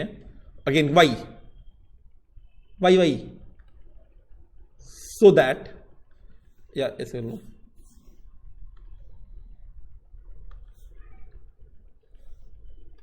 विच, पहला काम भाई इंफॉर्मेशन सिस्टम है, मतलब डेटा को कन्वर्ट करेगा इंफॉर्मेशन। क्यों? For specific purpose. एंड अगर मैं आपको बताऊं आज की डेट में स्पेसिफिक पर्पस क्या होगा? To take decision. To take decision मैं बोल सकता हूं सर डेटा जो है वो जाएगा इंफॉर्मेशन, इससे आएगा नॉलेज, एंड फाइनली क्या होगा? डिसीजन। तो ये आपका मेन तरह से, एक तरह से आप बोल सकते हो ऑब्जेक्टिव। जो स्पेसिफिक पर्पस है वो ये है। अल्टीमेट कहां जा रहा है? Decision making. क्योंकि समझो जब तक डिसीजन नहीं लोगे, आज अगेन देखो सबसे बड़ी एग्जांपल तो कोरोना का ही है। रोज पीएमओ को, प्राइम मिनिस्टर ऑफिस को, मोदी जी को पूरे इंडिया से इंफॉर्मेशन पहुंचता होगा कि नहीं? पहुंचता होगा। इंडिविजुअली वो इंफॉर्मेशन का कोई वैल्यू है नहीं, बट जब उसको इकट्ठा किया जाएगा उसके बेसिस पे ही तो गवर्नमेंट डिसीजन ले रहा है कि लॉकडाउन में क्या अलाउ करे, क्या अलाउ नहीं करे। अल्टीमेट ऑब्जेक्टिव क्या है? Decision making. अब देखिए कैसे होता है। अच्छा, कोई एग्जांपल है इंफॉर्मेशन सिस्टम का जो आपको पता है? टैली एग्जांपल हो सकता है। टैली नाम सुना है? टैली क्या होता है? सर एक अकाउंटिंग सॉफ्टवेयर है, बहुत ही कॉमन सॉफ्टवेयर है। मैं बता दूं, ये बाबू इंडिया में कॉमन है। वर्ल्ड वाइड जो सबसे कॉमन सॉफ्टवेयर है वर्ल्ड वाइड, पता है कौन सा है? Quick book. कौन है? अच्छा, आई एम श्योर आप लोगों ने नाम सुना होगा, सैप, ओरेकल, उसका भी नंबर आएगा। वो सब भी है बट उसका भी नंबर आएगा। अभी मैं उसका बता रहा हूं जो आपको आसानी से। टैली आपने नाम तो सुना ही होगा। टैली बाबू मैं करके थोड़ा सा दिखाऊंगा भी। जब हम लोग चैप्टर नंबर 2 करेंगे मैं आपको टैली खोलकर दिखाऊंगा, वरना मजा नहीं आएगा। बट वर्ल्ड वाइड कहां पे ज्यादा चलता है? Quick book. ये मुझे कैसे पता है? मेरा एक फ्रेंड मयूर ऋषिकेश में प्रैक्टिस करता है, तो इसको ना पता नहीं कैसे, ऋषिकेश का एक बंदा था जो कि हांगकांग में आईफोन का सेकेंड हैंड बेचता था। आईफोन आप जानते हो, एक तो ओरिजिनल हुआ, उसको ना रिफर्बिश करके भी बेचा जाता है लीगली। इलीगल की बात नहीं कर रहा हूं, लीगल। इंडिया ने अलाउ नहीं किया। इंडिया से भी पूछा गया था, इंडिया ने बोला कि India will not B A dumping ground for second hand hardware. क्योंकि सोचना, अगर रिफर्बिश्ड है वो थोड़ा जल्दी खराब होगा, और रिफर्बिश करना अलाउड नहीं होता है। यानी यूएसए का बंदा किसी ने यूज किया, अब यूएसए में डंप किया जाएगा तो वहां का एनवायरमेंट खराब होगा। उन्होंने रिफर्बिश करके इंडिया भेज दिया, इस साल 2 साल इंडिया में चला, फिर वो डंप कहां होगा? इंडिया में ना। एनवायरमेंट किसका खराब होगा? इंडिया का। इंडिया ने अलाउ नहीं किया था। खैर, हांगकांग में अलाउड था। तो वो जो क्लाइंट था उसने क्विक बुक दिया था उसको। मयूर को करीब 15-20 दिन लगे सीखने में। हालांकि देखो, डेबिट क्रेडिट तो सेम ही होगा भाई, दुनिया का कितना भी बड़ा सॉफ्टवेयर है, डेबिट क्रेडिट चेंज होगा क्या? नहीं। बट सिस्टम चेंज होगा कि नहीं? बट चूंकि उसको बेसिक अंडरस्टैंडिंग था, टैली बहुत अच्छे से आता था, तो वो लॉजिक लगा कि इसको भी सीख गया, ज्यादा दिक्कत नहीं हुई। बट किसी को टैली नहीं पता है, जिसने कागज पे ही बस डेबिट एंट्री पास किया हुआ, फिर उसको दिक्कत होगा। चलिए अब देखिए कैसे होता है। मैं कैसे करूंगा? कोई भी सिस्टम कैसे होता होगा? जैसे मानिए एक इंफॉर्मेशन सिस्टम है, हम लोग ले लेते हैं टैली। क्या लेते हैं? टैली। अब मैं एक बंदा हूं, मैंने इनपुट पास किया। क्या पास किया? अरे बाबू, जो कीबोर्ड पे मैं एंट्री करूंगा वो सब क्या है? इनपुट। मैंने इनपुट में क्या दिया बताता हूं। मैंने इनपुट पे दिया एम्प्लॉय का अटेंडेंस। क्या दिया? दे सकता हूं। मैंने दिया सैलरी स्ट्रक्चर, जितने एम्प्लॉय हैं उन सबका सैलरी स्ट्रक्चर। तो सारे एम्प्लॉय का डिटेल है, सैलरी स्ट्रक्चर दे दिया और एम्प्लॉय का अटेंडेंस दे दिया। क्या केवल सैलरी स्ट्रक्चर अलग मैंने फीडिंग कर दी? मतलब फीडिंग मतलब एंट्री कर दी। सारे एम्प्लॉयज कितने अटेंडेंस में थे, कितने एब्सेंट थे, वो भी डाल दिया। अब ये क्या होगा? पहले प्रोसेस होगा। क्या होगा? प्रोसेसिंग। सर प्रोसेसिंग कैसे होगा? डोंट वरी, हम लोग पढ़ाएंगे आपको। सॉफ्टवेयर प्लस हार्डवेयर दोनों मिक्स होता है।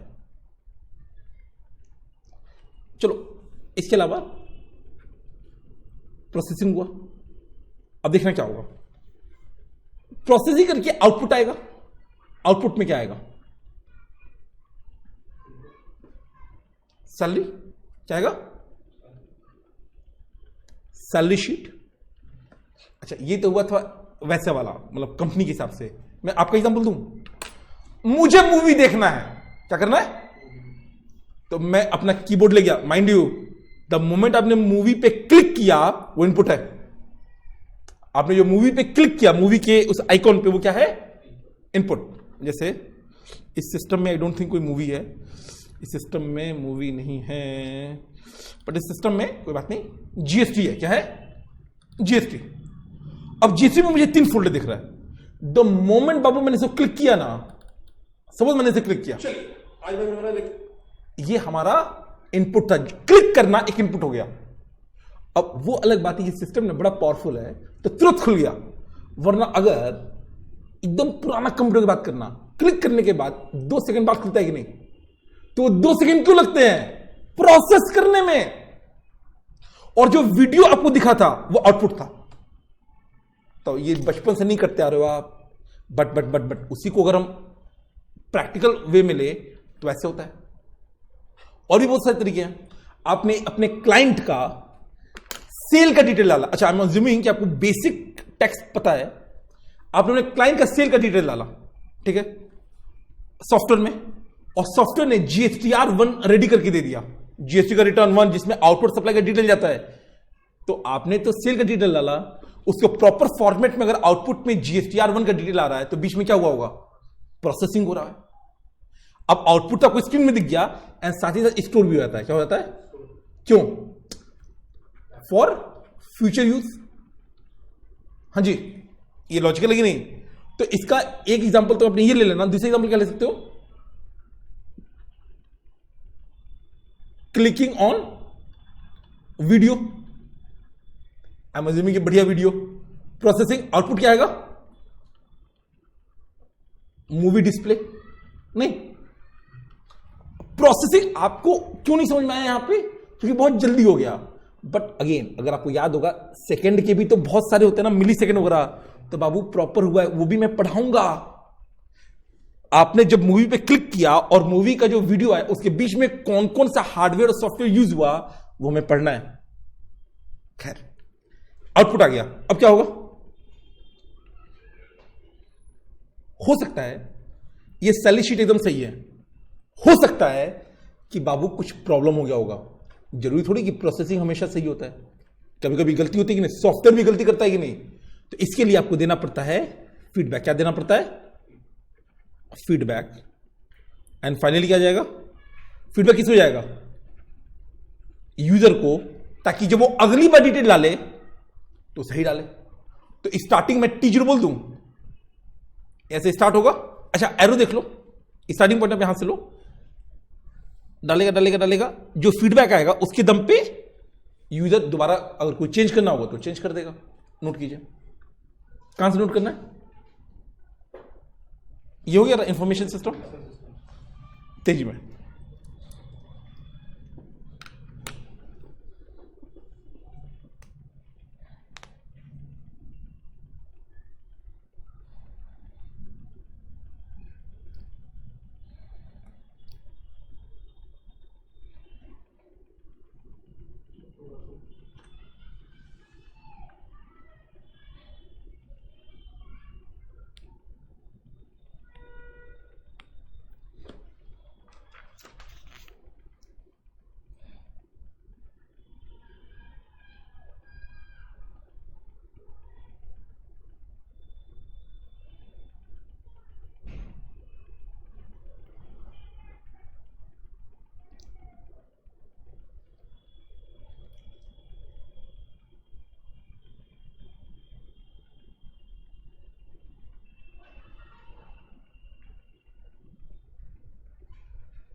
डोंट वरी, ये जो स्पेसिफिक पर्पस है ना, ये मैं अभी लिखवा दूंगा। जैसे अभी तो एक तो अपने सबसे इंपॉर्टेंट स्पेसिफिक पर्पस क्या था, डिसीजन।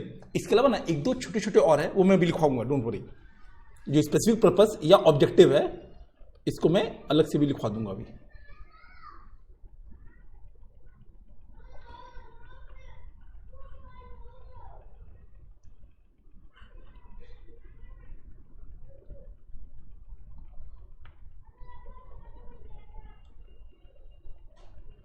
कोई दिक्कत, आगे बढ़े।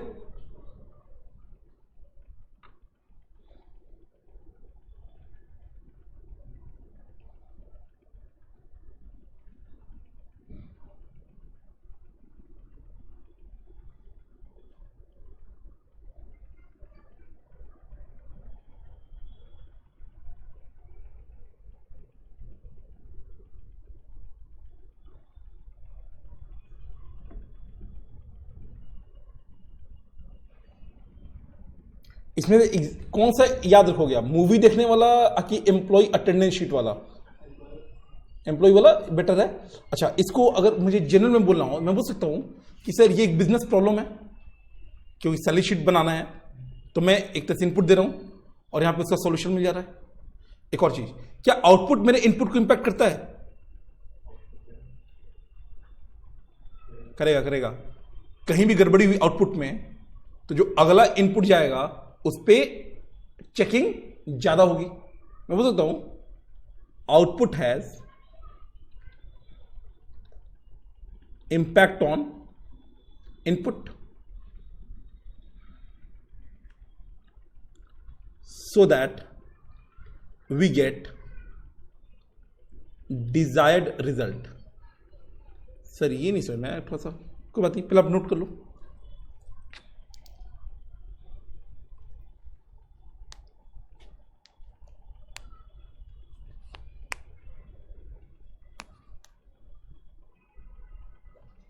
देखिए अभी एकदम एकदम प्रैक्टिकल बताता हूं, एकदम प्रैक्टिकल। ये जो वीडियो आप तक पहुंच रहा है, ठीक है, अब दो तरीके से आप देख रहे होगे, या तो आप मोबाइल एप्लीकेशन पे देख रहे हो या फिर आप इसे लैपटॉप पे देख रहे हैं, जो फेस टू फेस में उधर कोई बात ही नहीं है।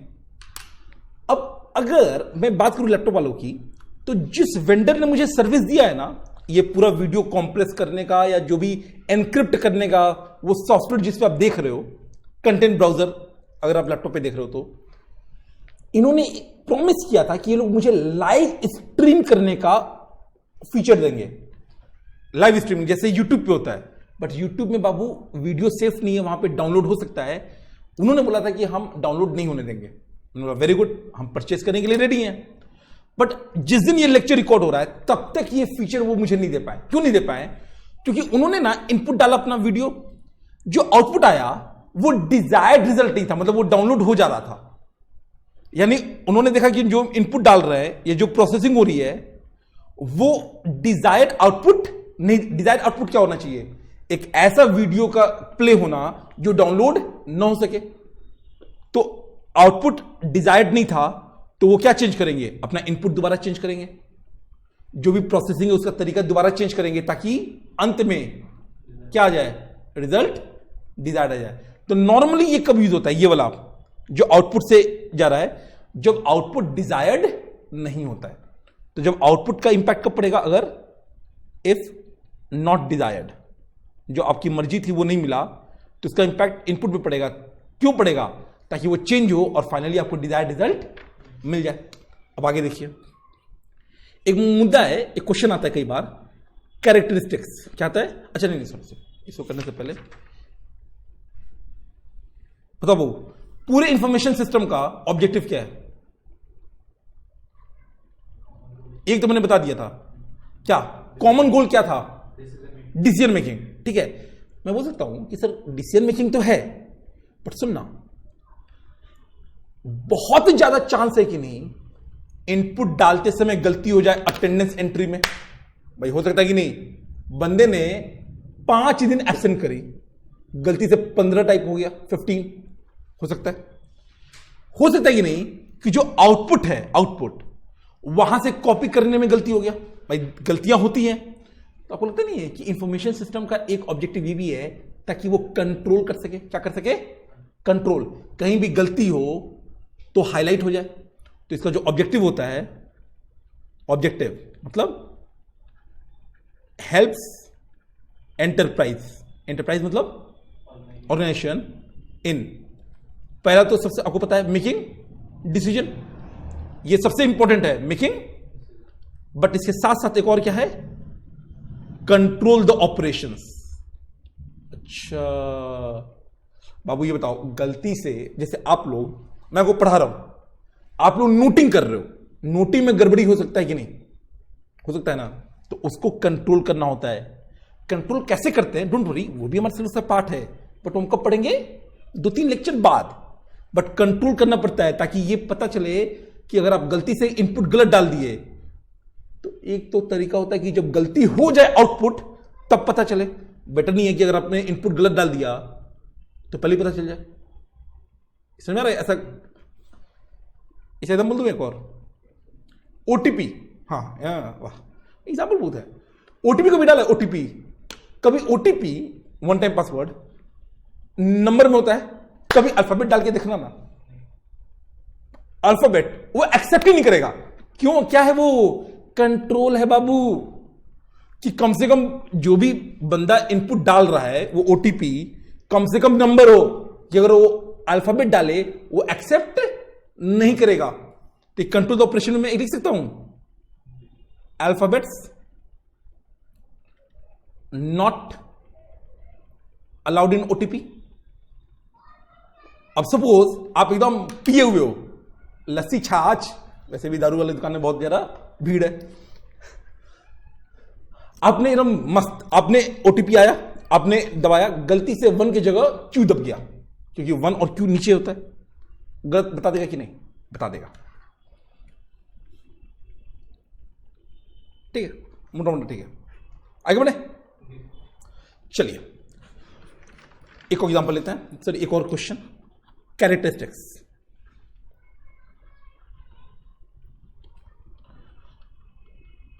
अब सुनना सुनना सुनना, रट्टा नहीं मारना है, रट्टा नहीं, कॉमन सेंस लगाओ। आप सब मुझे जहां भी देख रहे हो, आपको समझ में आ रहा है ये रिकॉर्डेड वीडियो है, यानी रिकॉर्डिंग हुई होगी, रिकॉर्डिंग हुई होगी तो कोई ना कोई तो सिस्टम लगा होगा, सोचना। और ये जो रिकॉर्डिंग सिस्टम लगा होगा, ये कंप्यूटर बेस्ड है या बिना कंप्यूटर बेस्ड है? कंप्यूटर है, यानी आईएस मतलब सीबीआईएस, दोनों सेम चीज होता है। लेट्स इमेजिन अबाउट, मेरे रिकॉर्डिंग सॉफ्टवेयर की बात करो, और मैं आपको एकदम ईमानदारी से बता रहा हूं, पहले जो हमारा सिस्टम था ना वो थोड़ा कमजोर था, तो हमने अब भी अपने सिस्टम को अपग्रेड किया। क्यों किया मैं आपको ये भी बताता हूं।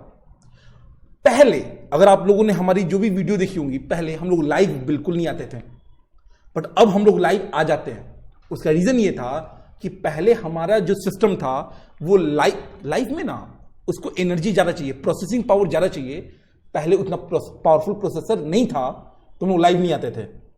मुझे लगा कि यार ये तो कमी है, तो मैंने डिसाइड किया कि मुझे एक ऐसा सिस्टम चाहिए जिससे मैं लाइव जा सकूं। आपको लगता नहीं है कि जब मैंने अपना सिस्टम बनाया तो पहले मैंने एक प्री डिटरमिन्ड टारगेट बनाया लाइव जाने का, भाई तभी तो, वरना पुराना सिस्टम ही नहीं चलाता। नए सिस्टम में तो लाखों रुपए लग गए। ये नया सिस्टम मैंने क्यों बनाया? क्योंकि मेरे पास एक प्री डिटरमिन्ड टारगेट था। अच्छा, तो सबसे पहले क्या था? Pre determined target. चिंता मत करो।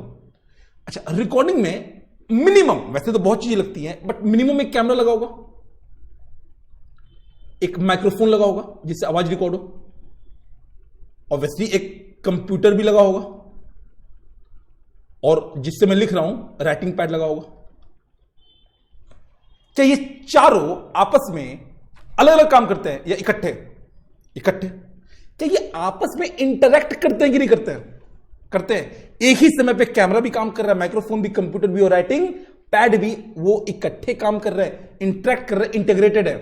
और भगवान ना करे, टचवुड, अगर राइटिंग पैड खराब हो गया, मैं वीडियो रिकॉर्ड कर पाऊंगा? नहीं। अगर कंप्यूटर खराब हो गया तो भी नहीं, माइक्रोफोन तो भी नहीं, और कैमरा तो भी नहीं। बच्चा बोल रहा है सर माइक्रोफोन होगा तब तो रिकॉर्ड हो जाएगा। अरे बाबू, बिना आवाज का वीडियो आप देखोगे, समझ रहे हो? If one fails entire thing fails. तो अगर मुझे कैरेक्टरिस्टिक लेना है ना, तो मैं इसी चीज को लिख दूंगा। सबसे पहला क्या है? Pre determined objectives. Pre determined object. देखो, फालतू का एग्जांपल क्यों लेना जबकि एकदम प्रैक्टिकल एग्जांपल हो सकता है। मैंने अपना रिकॉर्डिंग सिस्टम बनाया, मैंने प्री डिटरमिन्ड ऑब्जेक्टिव रखा।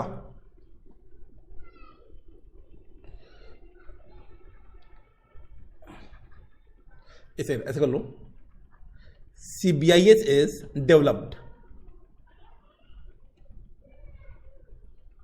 on the basis of predetermined objective. मेरे केस में क्या था? To go live on YouTube, ये मेरा ऑब्जेक्टिव था। अच्छा, क्या जितने ये 4 आइटम थे ये इंटरडिपेंडेंट है या नहीं है, या इंटररिलेटेड है कि नहीं? सर इंटररिलेटेड है एंड इंटर डिपेंडेंट। अब सुनिएगा, कैमरा अपने आप में एक फुल प्रोडक्ट है, microphone full product, computer full, writing pad full. But अगर मैं रिकॉर्डिंग सिस्टम की बात करूं तो ज्यादा बड़ा कौन है?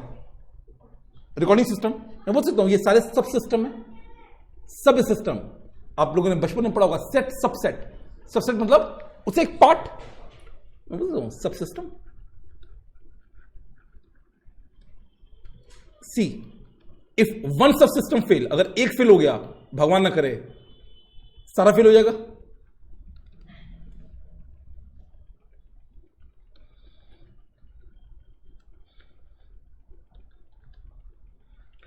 ये चारों आपस में बातचीत करते होंगे कि नहीं करते होंगे?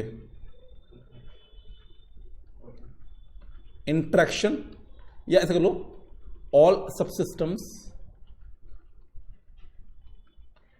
Interact among them.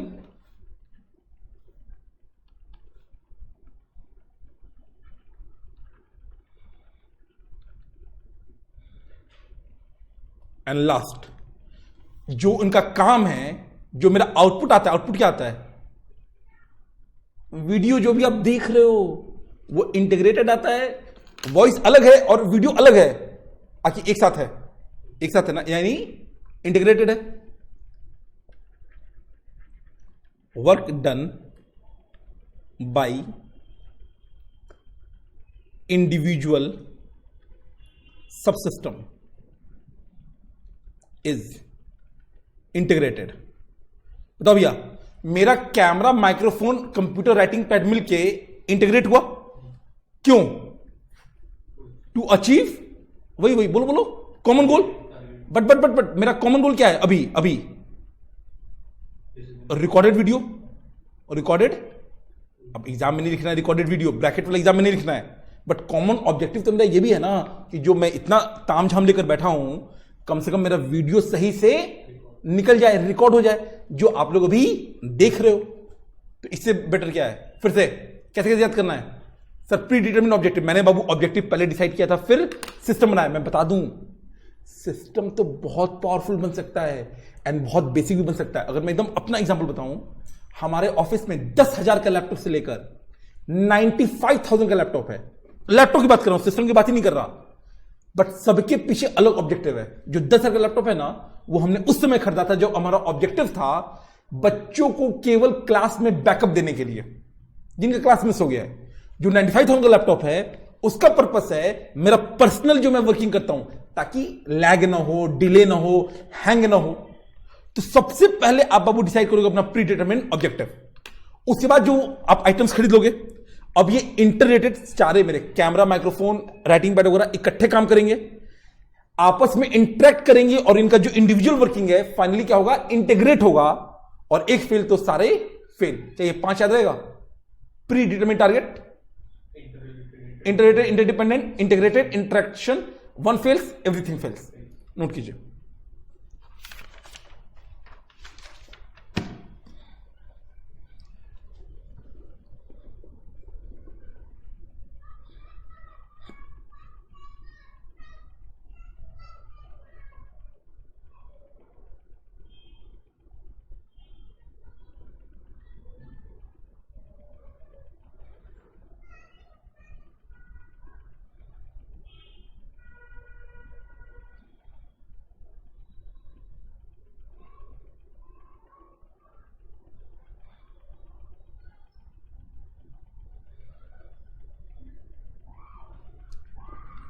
इसका मैं एक छोटा सा एग्जाम्पल और दूं, ये अभी मेरे दिमाग में है, पता नहीं कितना सही है, बट अब जस्ट सोचना।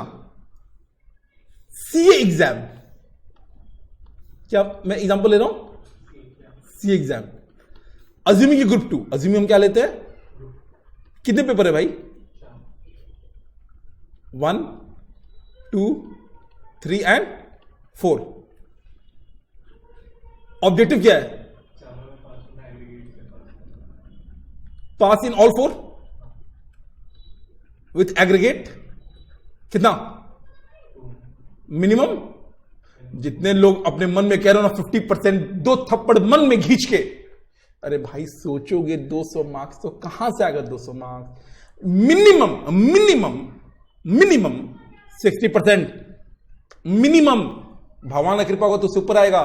और सुनो, अगर किसी को लगता है कि सर नहीं आ सकता है, मेरा वो कहां गया? मार्कशीट में निकाला था ना, मैं दिखा दूंगा मार्कशीट, ठीक है? मेरे मिनिमम 60 है, कॉस्ट एफएम में है, सो कॉल्ड सबसे प्रैक्टिकल सब्जेक्ट मेरा 60 था, लोएस्ट। तो मिनिमम बाबू आप 60 मेंटेन कीजिए, भगवान की कृपा होगा तो सब में 60 आ जाएगा, हो सकता है रैंक आ जाए। और अगर थोड़ा सा भगवान आपसे गुस्सा भी हो गया है तो 60 को ना भगवान 55 पे ले जाएंगे, 52 पे ले जाएंगे, अरे 50 पे ले जाएंगे, बट इतना नहीं करेंगे कि वो 30 पे ले जाए। ठीक है, ये ऑब्जेक्टिव है। आपने क्या किया, पेन ड्राइव खरीदा या गूगल ड्राइव या क्लास ली, ये इनपुट है। ये क्या है, इनपुट। आपके दिमाग में प्रोसेसिंग होगी और एंड में क्या निकलेगा, आउटपुट आपका रिजल्ट। और जब आपने पेन ड्राइव ली, आपके पास प्री डिटरमिन्ड ऑब्जेक्टिव था कि नहीं? हाँ जी, जब पेन ड्राइव आप खरीद रहे थे तो प्री डिटरमिन्ड ऑब्जेक्टिव था एग्जाम में पास होना। कि चारों सब्जेक्ट एकदम अलग अलग है कि आपस में मिलकर काम करना है, आपस में मिलकर काम करना है। तो बाबू वो आपस में इंटरेक्ट भी करेंगे, क्योंकि कई बार ईआईएस पढ़ाते समय मैं आपको ऑडिट का रेफरेंस दूंगा, क्योंकि ऑडिट बाबू इसमें है, बहुत सारा ऑडिट है। अब मेरी गलती नहीं है भाई, सिस्टम को ऑडिट करने में भी ऑडिट का पॉइंट तो आएगा ना, तो वो इंटरेक्ट करेगा, चारों मिलकर इंटीग्रेट होके ही तो मार्क्स देगा। एंड एक में फेल, भगवान न करे सब में फेल। तो इसीलिए ये भी एग्जांपल हो गया, बट इतना आप छोड़िए, लिखिए।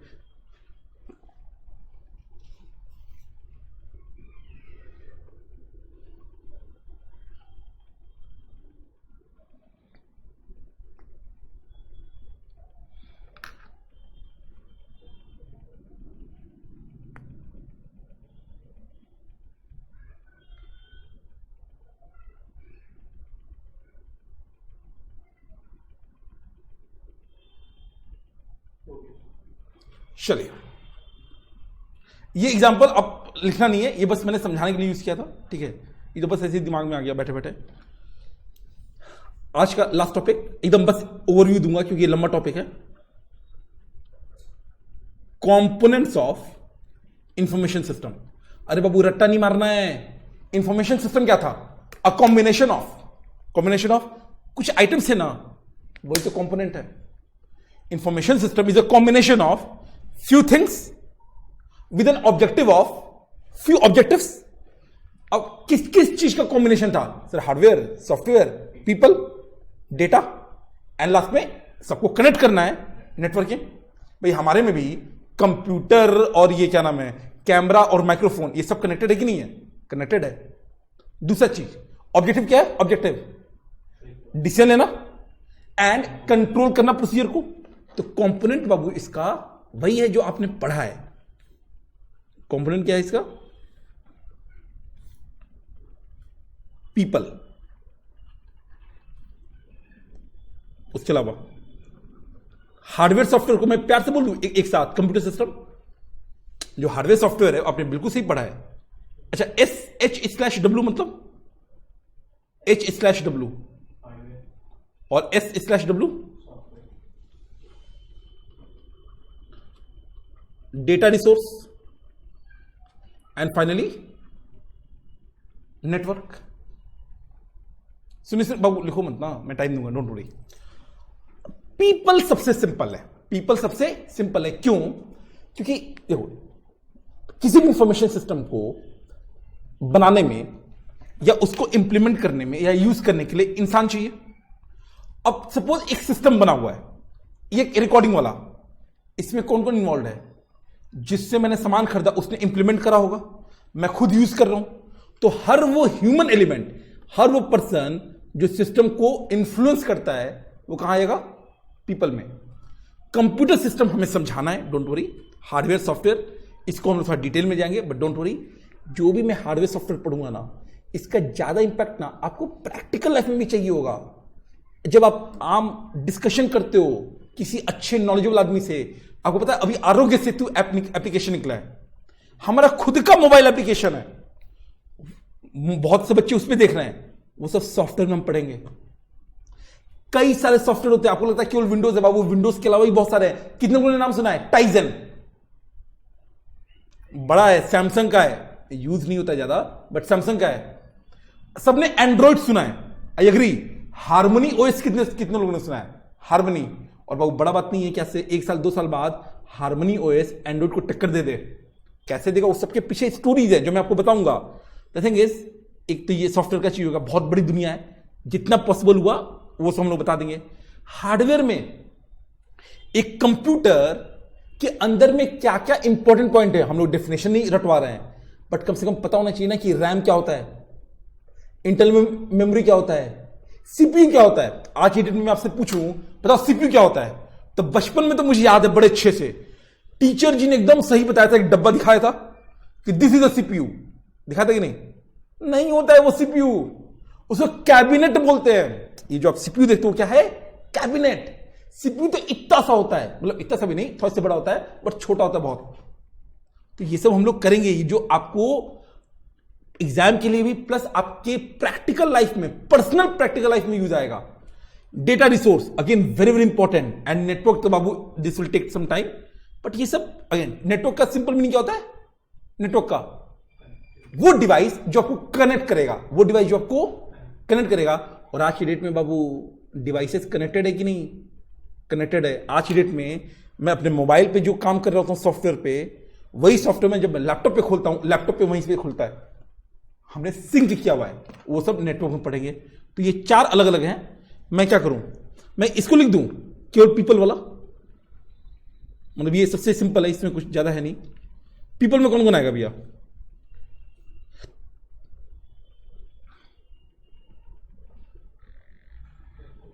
अगर आपको एक कंपनी से इंटरेक्ट करना है, कंपनी से, रिसेप्शनिस्ट होगा, उस कंपनी का इंफॉर्मेशन ऑफिसर होगा जो सारा मैनेज करता होगा, उस कंपनी के इंफॉर्मेशन टेक्नोलॉजी को मैनेज करने के लिए कोई सिस्टम को एडमिनिस्ट्रेशन करने के लिए कोई बंदा होगा, वो सब एक बार लिख लीजिए, बस इसमें ज्यादा कुछ है नहीं। हेल्प डेस्क, हेल्प डेस्क मतलब जहां पे आप कॉल करते हो।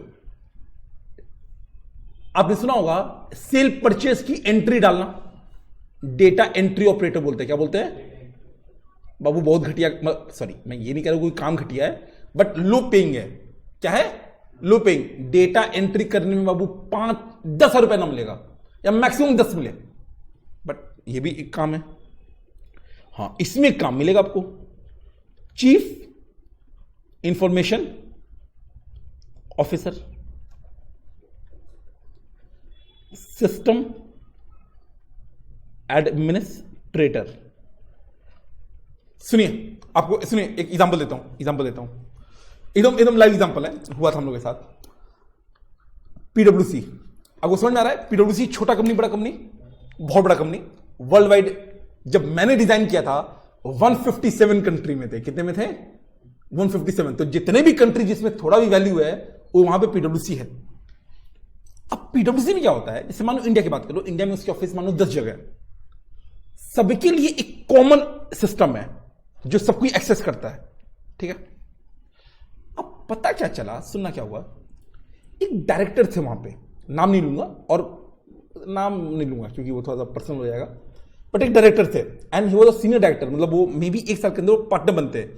और अगर आपको नहीं पता अभी तक पार्टनर के बारे में, पीडब्ल्यूसी का पार्टनर का स्टार्टिंग सैलरी 1 करोड़ होता है। कितना होता है? 1 करोड़ स्टार्टिंग। उस बंदे का पार्टनर से वो एक स्टेप नीचे था, करीब 50+ सैलरी उसकी भी थी। पार्टनर ना बहुत बड़ा चीज होता है, तो डायरेक्टर से पार्टनर बनना वेरी वेरी ह्यूज जंप। पता ये चला कि ये भाई साहब अपने सिस्टम से कुछ कॉन्फिडेंशियल प्रपोजल पेन ड्राइव में कॉपी कर रहा है। अब सोचो, कंप्यूटर उनका कॉपी उन्होंने किया, पता किसी और को चल गया। किसको? सारा सिस्टम मैनेज होता है। एक बार मैंने वीएलसी डाउनलोड कर लिया था अपने सिस्टम में, पीडब्ल्यूसी के, वहां से मेल आया, dear Kishan Kumar, we have noticed that an unauthorised software is downloaded in your computer, kindly remove it by end of the day और we will remove it for you. Message पढ़ा मैंने, तो जाके वीएलसी अनइंस्टॉल किया। ये लोग होते हैं सिस्टम एडमिनिस्ट्रेटर, जो कि सॉफ्टवेयर के थ्रू ही देखते हैं कि किसी के लैपटॉप में अनऑथराइज्ड सॉफ्टवेयर तो नहीं है, किसी के लैपटॉप में अनऑथराइज्ड हार्ड डिस्क या पेन ड्राइव ज्यादा तो नहीं लग रहा है, क्योंकि अलाउड नहीं होता है। बड़े लोगों को थोड़ा बहुत अलाउ किया जाता है जो सीनियर लेवल पे हैं। ये भाई साहब कुछ ज्यादा ही लगा रहे थे, उनपे प्रॉपर इंक्वायरी की गई, चुपचाप पता चला कि ये, आप समझो प्रपोजल, आप समझते हो ना, जैसे मानो एक कोई कंपनी है, कोई बड़ी एमएनसी है, वो अपना ग्लोबल कॉन्ट्रैक्ट दे रही है, ग्लोबल कॉन्ट्रैक्ट 5 करोड़ का। अब वो ना केवल पीडब्ल्यूसी पास नहीं आएगी, वो पीडब्ल्यूसी, ईवाई, केपीएमजी, डेलॉयट, चारों बिग 4 के पास जाएगी, और भी 1-2 लोगों के पास जाएगी, सबसे प्रपोजल मंगवाएगी। अब मानो पीडब्ल्यूसी ने कोट किया 4 करोड़, थोड़ा सस्ता। ये 4 करोड़ का कोट सपोज ईवाई को पता चल गया और उन्होंने कोट कर दिया 3.99 करोड़, अज्यूमिंग कि बाकी सब चीज सेम है, कॉन्ट्रैक्ट कहां जाएगा? ईवाई के पास। ऐसा ही कुछ हुआ था। इन भाई सबको बुलाया गया, एक दिन के अंदर, आपको पता है नोटिस पीरियड कुछ होता होगा भाई, आर्टिकलशिप में भी आपने सुना होगा, तुरंत नहीं निकलने देते हैं, कुछ दिन नोटिस पीरियड सर करवाते हैं। उनको अचानक से बुलाया गया, किसी को कुछ आइडिया नहीं था, बुलाया गया लैपटॉप के साथ, 2-3 सीनियर पार्टनर से, उनको लैपटॉप दिया गया and he was terminated on the spot. और वो कौन थे? वो डायरेक्टर जिसकी सैलरी 50 लाख प्लस है, जो पार्टनर बनने से एक स्टेप पीछे है। द थिंग इज कि ये सब लोग मैनेज करते हैं, कौन करते हैं? System administrator. इसके अलावा एंड यूजर, हम और आप, हो सकता है जो बंदा प्रोग्राम कर रहा है, प्रोग्रामर, और ये लोग सब क्या करते हैं? मैनेज, रन,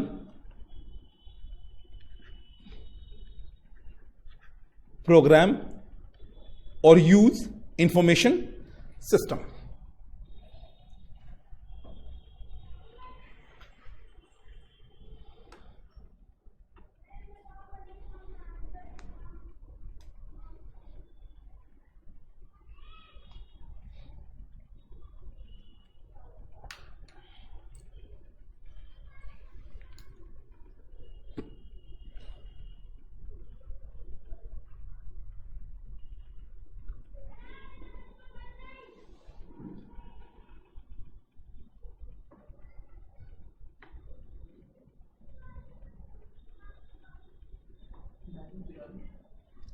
प्रोग्राम और यूज सिस्टम,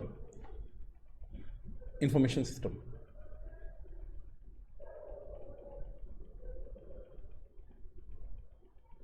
डन। चलिए आज चलिए इतना रह देते हैं, नेक्स्ट क्लास में हम लोग स्टार्ट करेंगे। जैसा कि मैं हमेशा से, अगर आपने मुझसे पहले पढ़ा हुआ तो आपको पता है, हम लोग हमेशा बाबू 3 चीज बोलते हैं, वैसे तो बहुत चीजें बोलते हैं, 2-3 इंपॉर्टेंट चीजें। एग्जाम में मार्क्स न सुनने के आते हैं, न समझने के आते हैं, एग्जाम में मार्क्स लिखने के आते हैं। वो लोग बात है कि आप लिख तब पाओगे जब आपने सुना और समझा हुआ है। तो देखिए बाबू, हियरिंग वो तो मैं बोलूंगा तब सुन लोगे, समझाऊंगा ऐसा कुछ हो नहीं सकता जो आपको समझ में ना आए। बट हम लोग यहां पे आके रुकेंगे नहीं। नोट्स मैं आपको बनवा ही रहा हूं, वो आप नोट्स बनाते चलना। एग्जाम एक दिन पहले वो आपका सफिशिएंट होगा एग्जाम पर्पस के लिए, ठीक है। मैं हमेशा बोलता हूं कि बाबू 3 रिवीजन मिनिमम चाहिए। कितना चाहिए? मिनिमम 3। अब मर्जी है तो 5-10 करो, मिनिमम 3। अच्छा, जो मैं टेक्निक फॉलो करूंगा या जो करता हूं, पहले क्लास में करा दिया, जाते समय रिवीजन, आते समय रिवीजन, और बच्चों बोला वाह, 1 बार, 2 बार, 3 बार। ऐसा नहीं, आपका 3 रिवीजन। तो मैंने एक बार पढ़ाया, अभी मैं रिवाइज करूंगा, कल मैं दोबारा रिवाइज कराऊंगा। बट मैं आपसे एक चीज रिक्वेस्ट कर रहा हूं, ज्यादा नहीं, बस इतना, 45 मिनट्स, दैट्स इट। अगर आप 45 मिनट्स देने को रेडी हो, हर लेक्चर के बाद, नए लेक्चर करने से पहले 45 मिनट्स का सेल्फ रिवीजन, ऐसा कोई रीजन नहीं है एग्जाम में मार्क्स नहीं है, ठीक है। चलिए आज रिवाइज करते हैं। आज हमने क्या क्या पढ़ा? हमने यहां से स्टार्ट किया था, हमने बोला कि sir enterprise information system. Enterprise का मतलब सिंपल ऑर्गेनाइजेशन। इंफॉर्मेशन सिस्टम हम लोग यहां पढ़ने से बेटर क्या है, नीचे से पढ़ेंगे। या ये मेन पर्पस क्या होता है, वैसे हम लोग बाद में भी करेंगे, बट मेन पर्पस क्या है? कई सारे फंक्शंस के प्रोसेस को इंटीग्रेट करना, अगेन ताकि वो ज्यादा इफेक्टिवली एफिशिएंटली काम कर सके for achieving a common objective. याद आपको यहां से करना है, ऊपर वाला याद मत कीजिए, याद आपको यहां से करना है। यहां से जो भी लिखा हुआ है वो सब आपको याद होना चाहिए, और मैं याद करवा भी दूंगा, डोंट वरी। डेटा क्या होता है sir? 3 word, raw, unorganize, without context. Raw, unorganize, without context, जो कोई मीनिंग या मैसेज कन्वे नहीं करता है। इसी को जब हम प्रोसेस फॉर्म करेंगे तो इंफॉर्मेशन होता है। इसी को हम क्या करेंगे? Process form. डेटा बाबू 2 टाइप का होता है, क्वालिटेटिव एंड क्वांटिटेटिव, एंड ये कलेक्ट होता है internal as well as external source से। फॉर एग्जाम्पल, मैं अपना सेल कैसे बढ़ाऊं, अपना पास्ट वाला सेल का इंफॉर्मेशन देख लो, उस पर बेसिस पर एनालिसिस। अपना कॉम्पिटिटर का भी देख लो, कॉम्पिटिटर का स्ट्रैटेजी देख लीजिए, कॉम्पिटिटर क्या कर रहा है वो चेक कर लीजिए, वो एक्सटर्नल डेटा, कॉम्पिटिटर का डेटा या इंडस्ट्री का डेटा। आज में डिटॉल ग्रो कर रही होगी कि नहीं? वैसे भी डिटॉल बहुत बड़ी कंपनी है, रैकेट बेस्नर की है, बट वो ग्रो कर रही है। एक्सटर्नल फैक्टर्स बहुत ज्यादा है क्योंकि कोरोना के चक्कर में, तो एक्सटर्नल डेटा भी हो सकता है और इंटरनल भी। इंडस्ट्री ओवरव्यू, इंडस्ट्री का इंफॉर्मेशन क्या है, इंडस्ट्री का इंफॉर्मेशन एक्सटर्नल, और खुद के कंपनी के अंदर वाला इंटरनल। अच्छा, सिस्टम क्या होता है सर? एक ग्रुप होता है किस चीज का, कुछ कॉम्बिनेशन का, कुछ कंपोनेंट्स का जो टुगेदर वर्क करेंगे to achieve a common objective. अच्छा, traffic system, body system example है। सर इंफॉर्मेशन सिस्टम क्या होगा? अगेन ये कॉम्बिनेशन होगा, बट किस चीज का? अब यहां पे हम लोग टेक्निकल वर्ड यूज करेंगे। सर मोटा मोटा ना मुझे लगता है 4-5 चीजें हैं। एक तो पर्सन होगा, क्योंकि इंफॉर्मेशन सिस्टम लोग यूज करते हैं। साथ में कंप्यूटर का सॉफ्टवेयर हार्डवेयर होगा, डेटा, क्योंकि डेटा ही तो प्रोसेसर है, डेटा रिसोर्स होगा, एंड सबको कनेक्ट करने के लिए नेटवर्क होगा to achieve common objective. Objective क्या है? Decision making and controlling. 2 decision हो गया। अच्छा, ये सिंपल सा है। अगर मुझे मूवी देखना है, मैंने मूवी पे क्लिक किया, वो इनपुट है, प्रोसेस होकर जो आउटपुट आया वो मेरा क्या है? मूवी का डिस्प्ले होना। फॉर एग्जांपल इसी की तरह से क्या बोल सकते हैं, एम्प्लॉय का आपने डेटा फीड कर दिया, प्रोसेसिंग होके उसका सैलरी शीट आ गया। और एग्जांपल देखो, आपने आउटपुट सेल का डिटेल जीएसटी में सारा डिटेल डाल दिया, प्रोसेसिंग हुआ, सॉफ्टवेयर ने आपको जीएसटीआर बना के दे दिया, आपने अपलोड कर दिया। इनफैक्ट सारा काम तो सॉफ्टवेयर पे ही होता है ना, जितना भी रिटर्न वगैरह फाइलिंग होता है नॉर्मली लोग सॉफ्टवेयर यूज करते हैं, वो हो गया। फीडबैक कब यूज होता है? सबसे ज्यादा इंपॉर्टेंट कब होता है? जब आपका आउटपुट अगर डिजायर्ड नहीं हो तब फीडबैक भी जाएगा, ताकि इनपुट को सुधारा जा सके। तो output will have an impact on input so that desired output can be obtained. ये हमने कर ही लिया। सर कैरेक्टरिस्टिक्स क्या है? रट्टा नहीं मारना है। अच्छा, इसका ना मैं चाहूं तो शॉर्टकट तो वैसे बन सकता है PI, चलो देखो इसे कोई मन के शॉर्टकट बना दूंगा। देखो निमोनिक नाम का कुछ होता है जो कि हम लोग देते हैं, बट मैं निमोनिक बहुत ज्यादा नहीं देता हूं। उसका रीजन ये है कि फिर बंदा निमोनिक में कंफ्यूज कर जाता है कि भैया कौन सा निमोनिक या कौन सा शॉर्टकट किसके लिए था। तो हम लोग निमोनिक देंगे जहां पे वेरी वेरी इंपॉर्टेंट होगा ना, वहां पर ये इंपॉर्टेंट है। बट इसको याद करने का तरीका क्या है? Recording software. अगर मैंने रिकॉर्डिंग का सेटअप किया, पहले मैंने अपना ऑब्जेक्टिव डिसाइड किया, प्री डिटरमिन्ड, 4 आइटम खरीदा जो आपस में इंटरेक्ट करेंगे, इंटीग्रेट होकर काम करेंगे, और एक फेल होगा तो सारा फेल होगा, और कॉमन ऑब्जेक्टिव के लिए सारे काम करेंगे। अच्छा, ये तो ग्रुप वाला छोड़ दो, बाकी कंपोनेंट में हमने ये देख लिया। टोटल कंपोनेंट कितने हैं? सर ब्रॉडली 4 हैं, बट मैं बोलूं तो 5 मान लो। क्यों? ये हार्डवेयर और सॉफ्टवेयर को आप 2 मान सकते हो, तो 1 2 3 4 5। पीपल में कौन आएगा? सर वो लोग जो इंफॉर्मेशन सिस्टम यूज, मैनेज या रन कर रहे हैं। जैसे एंड यूजर यूज कर रहा है, चीफ इंफॉर्मेशन ऑफिसर उसको मैनेज कर रहा है, सिस्टम एडमिनिस्ट्रेटर भी मैनेज करता है जो सिस्टम को एडमिनिस्टर करता है, डेटा एंट्री जो नॉर्मल यूज कर रहा है, तो उससे हम क्या बोलेंगे? पीपल। मेन कल से हम स्टार्ट करेंगे कंप्यूटर सिस्टम, एंड कल से आएगा और ज्यादा मजा। होप आपको समझ में आया होगा, कोई डाउट? चलिए कल मिलते हैं। All the best, take care, bye bye. And 45 minutes revision के बाद नया देखना है। सर आज तक मैं कुछ ज्यादा पढ़ाई नहीं, अरे कोई बात नहीं ना, आधा घंटा कर लो, but half an hour please देना, ताकि कोशिश करो क्लास के दौरान याद होता चले। कल मिलते हैं। All the best.